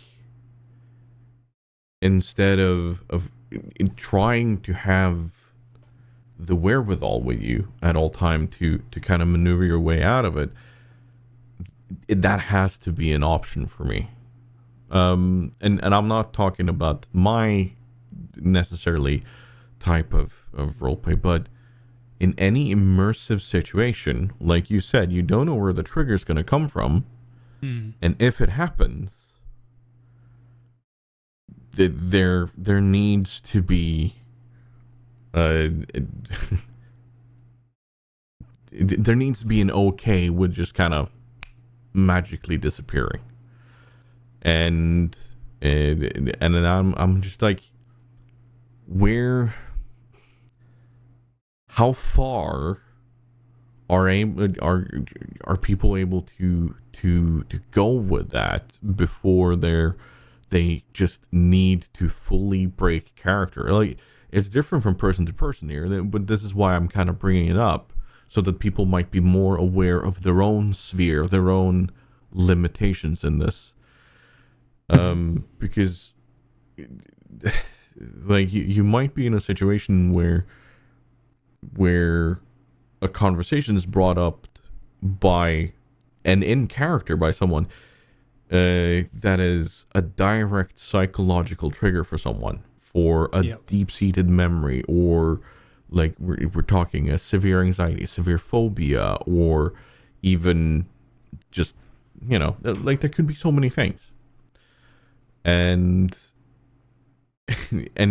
when you're not in a situation where you have the ability to use a safe word to stop the scene, to stop everything going on, like where do people draw the line for that? It's such a big and important thing to be aware of. So it's not necessarily that I'm looking for an answer from you or the audience here, but I am looking for people to kind of be aware of their own sphere in this, and because it'll also help in everyday life. Because I've noticed that with myself. Like, there are certain days where I know that even listening to someone swallow something wrong can trigger me into being insanely angry, and I don't know why.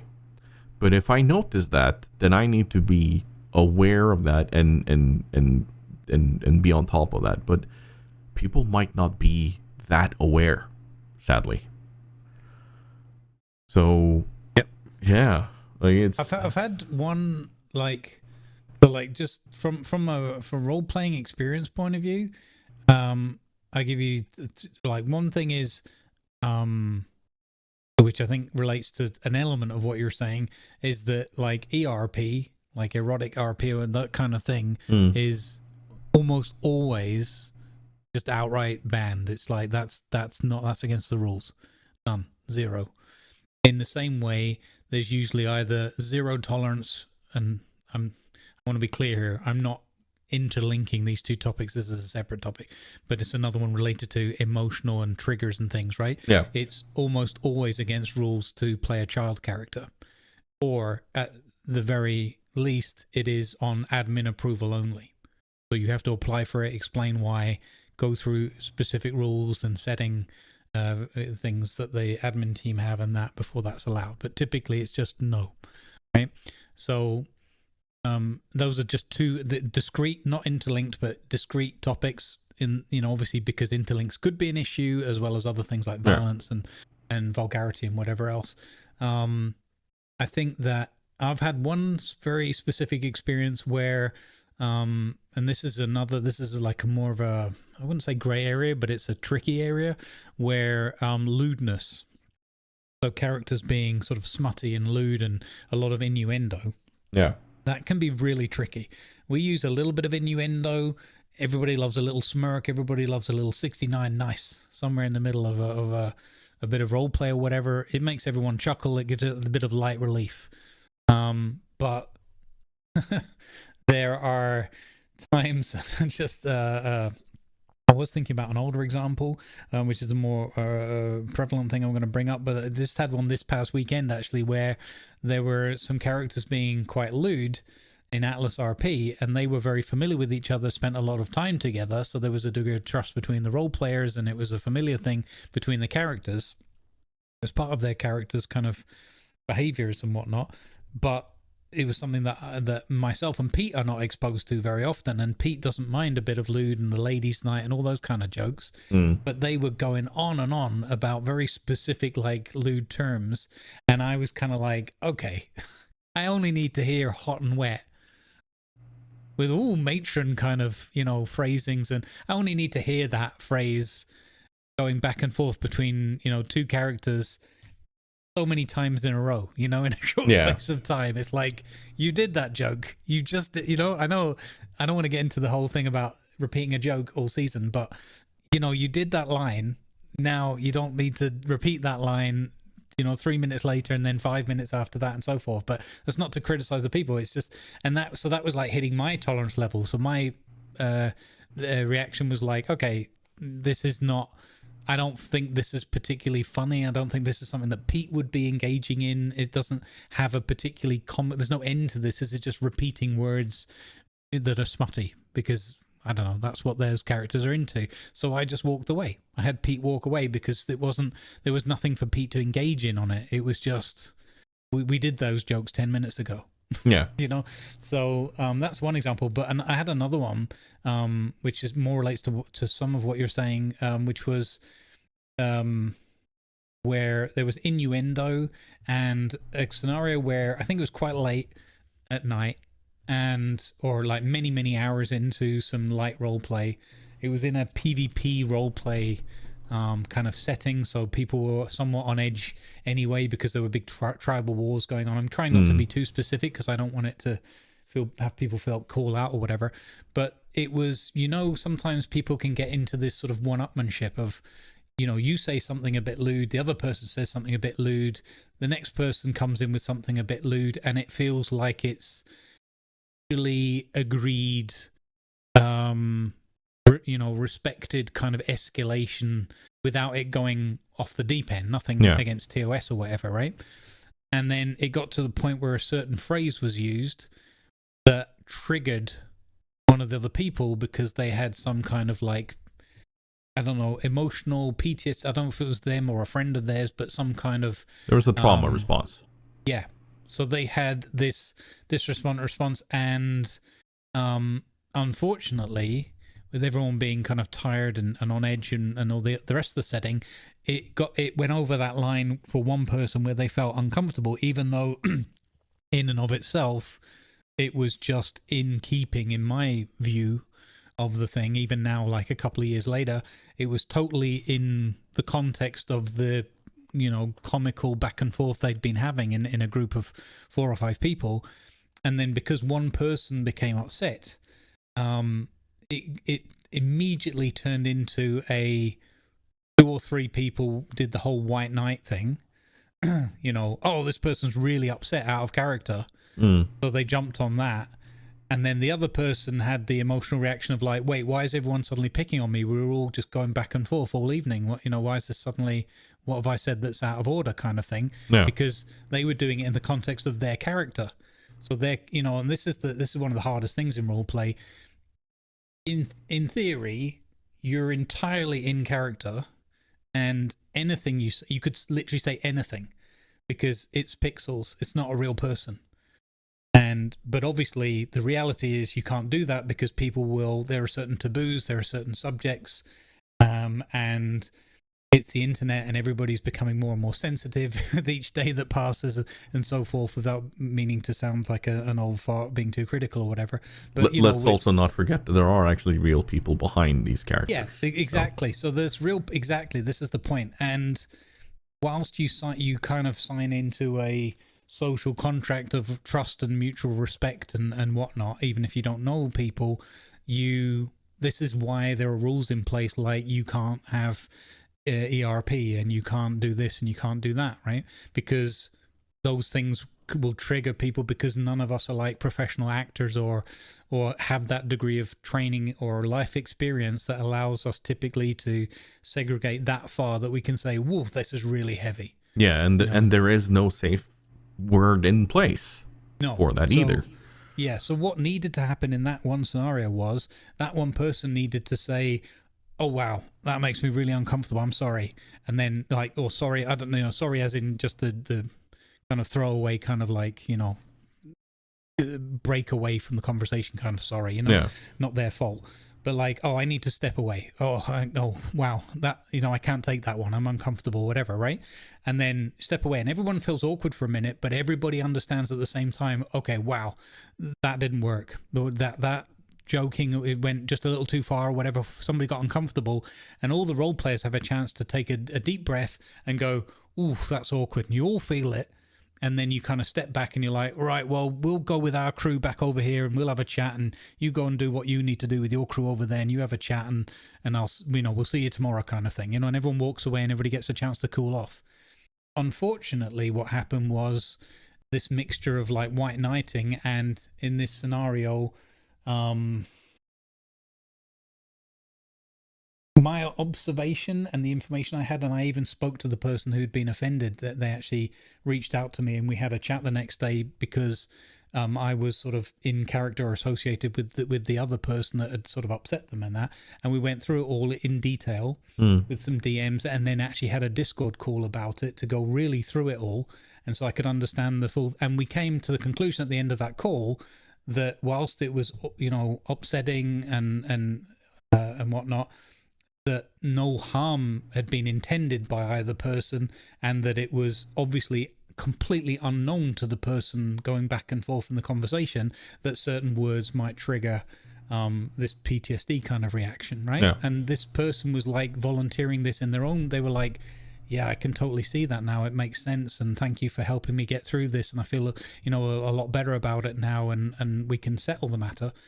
What happened away while this was going on is some of the White Knight people took it upon themselves to find the other character and have kind of a vendetta against the player for how dare you upset our friend kind of thing, and just kept repeatedly murdering their character in game, even though we're supposed to be allied as characters in the story of the game. Yeah, that's again the other part of it that kind of it just kind of launches a completely irrational character evolution, to call it that, because is that sudden change, is that within your character, or is that your real life reaction to someone else having a real life reaction to it? So it's there's a lot tied to those situations, and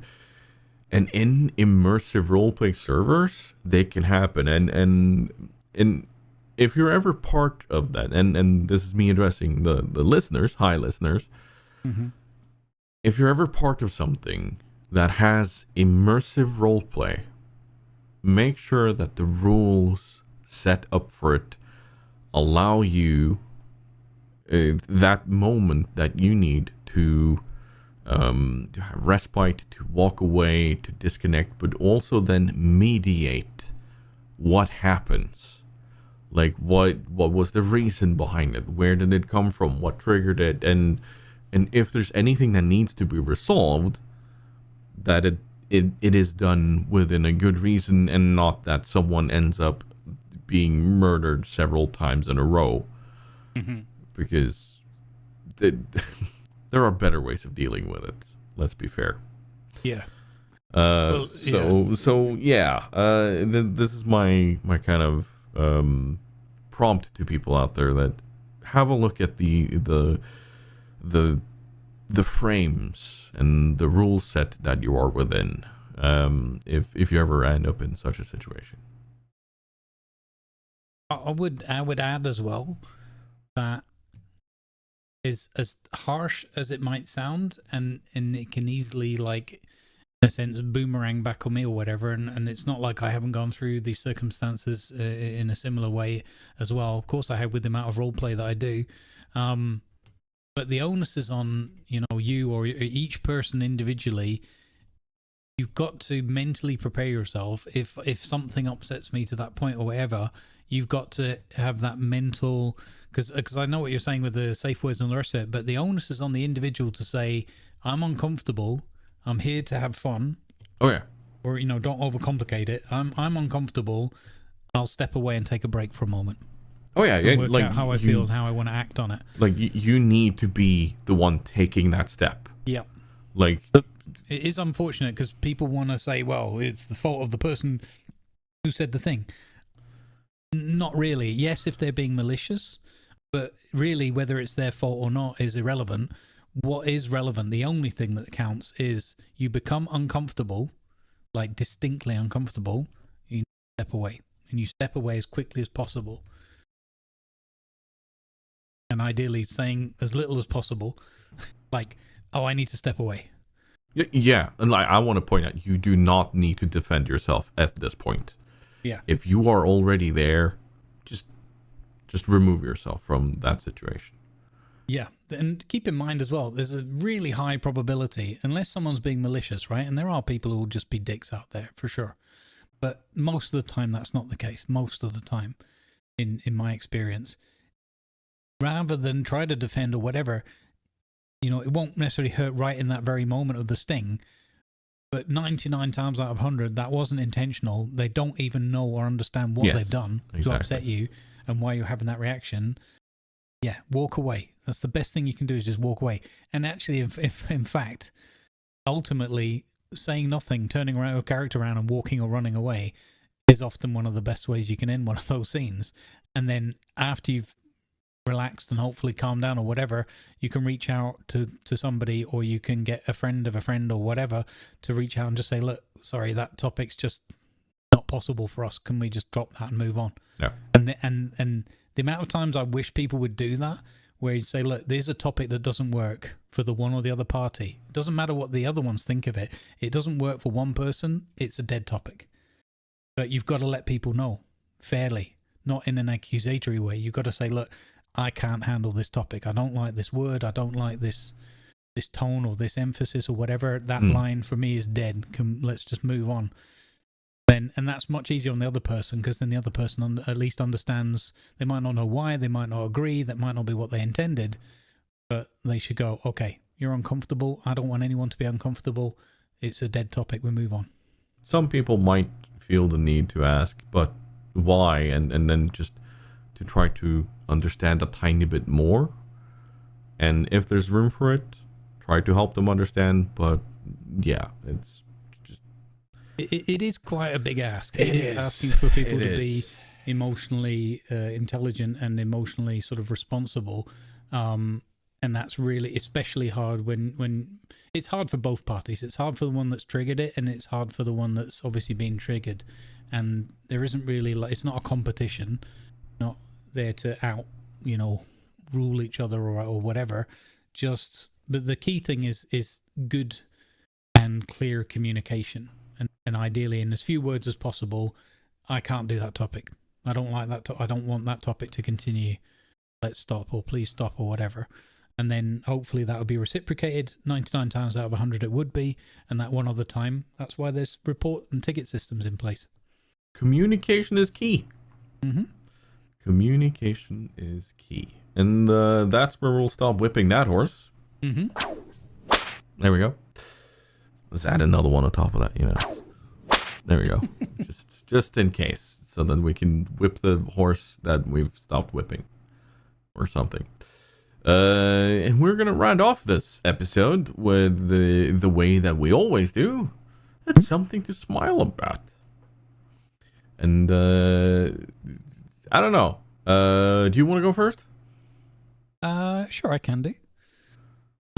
My something to smile about is a broad topic initially, but also something specific that I want to share. It was posted publicly on my Discord server, on the Good Vibes Discord server, so it's fair game.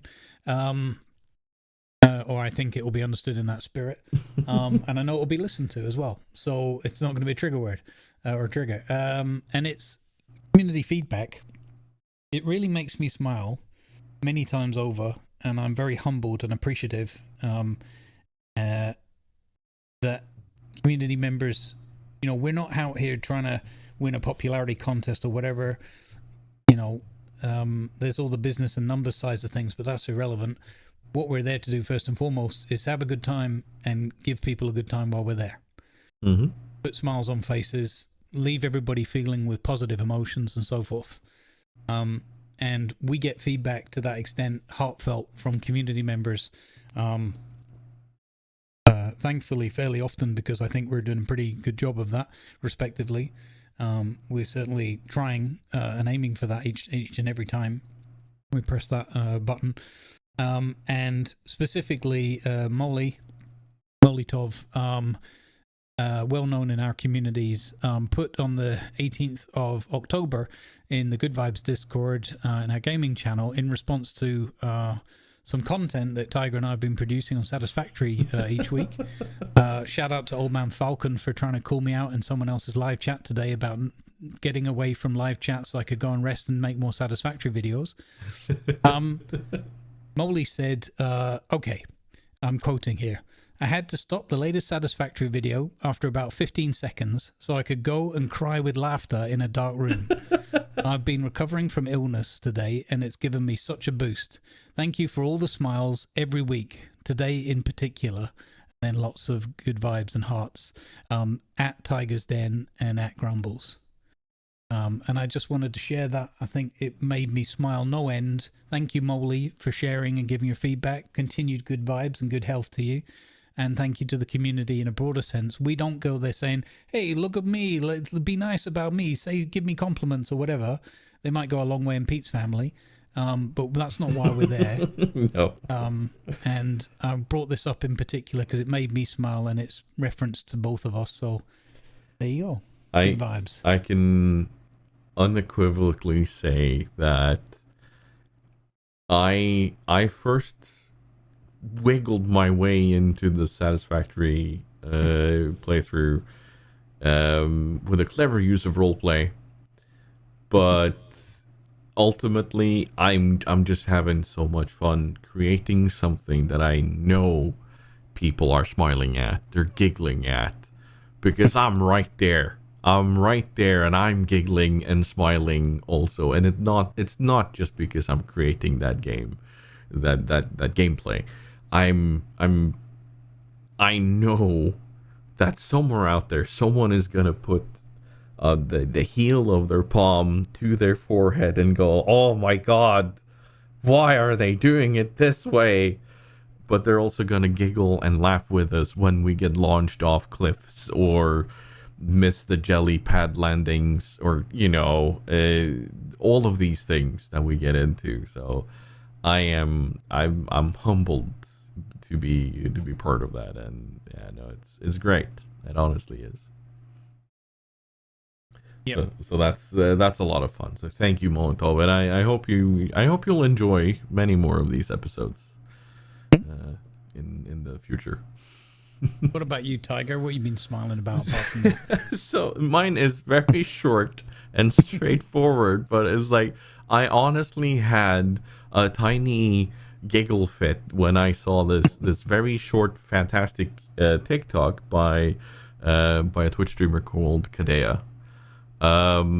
She's a Ubisoft partner and a few other things.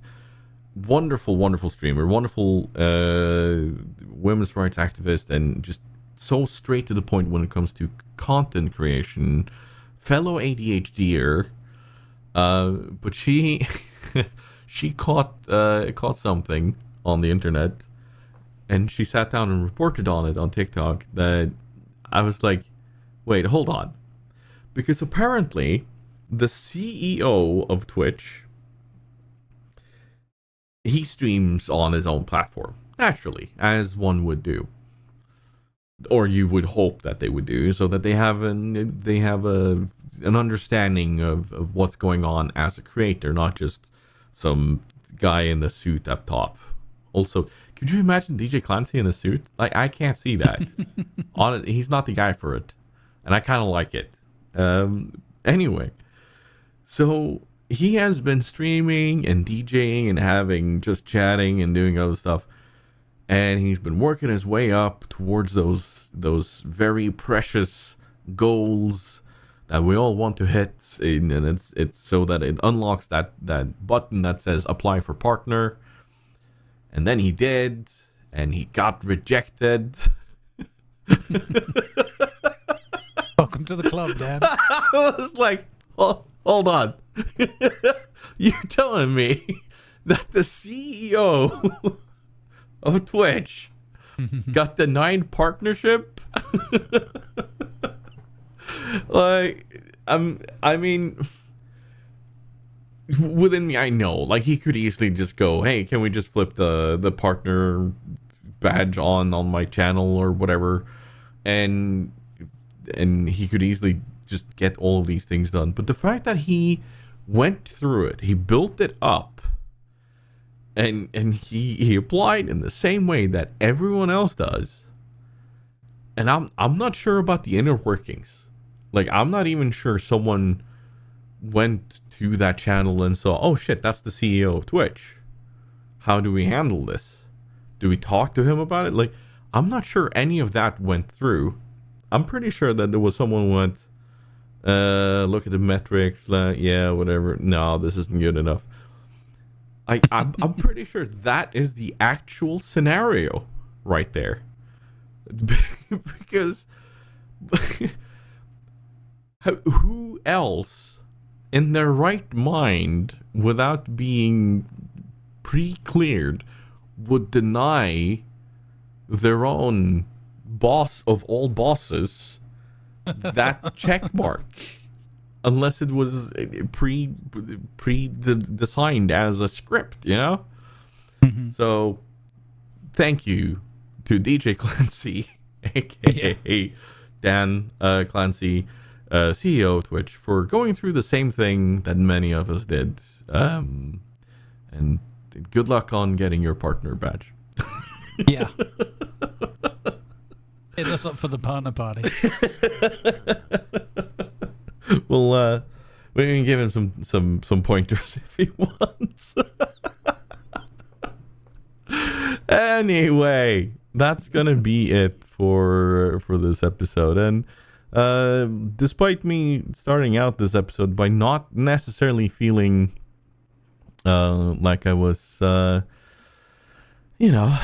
super there, and like I was up for a long episode, this has turned into a very good episode, I feel. And there's going to be more in the future. There's going to be one next month. And then there's going to be one the month after that.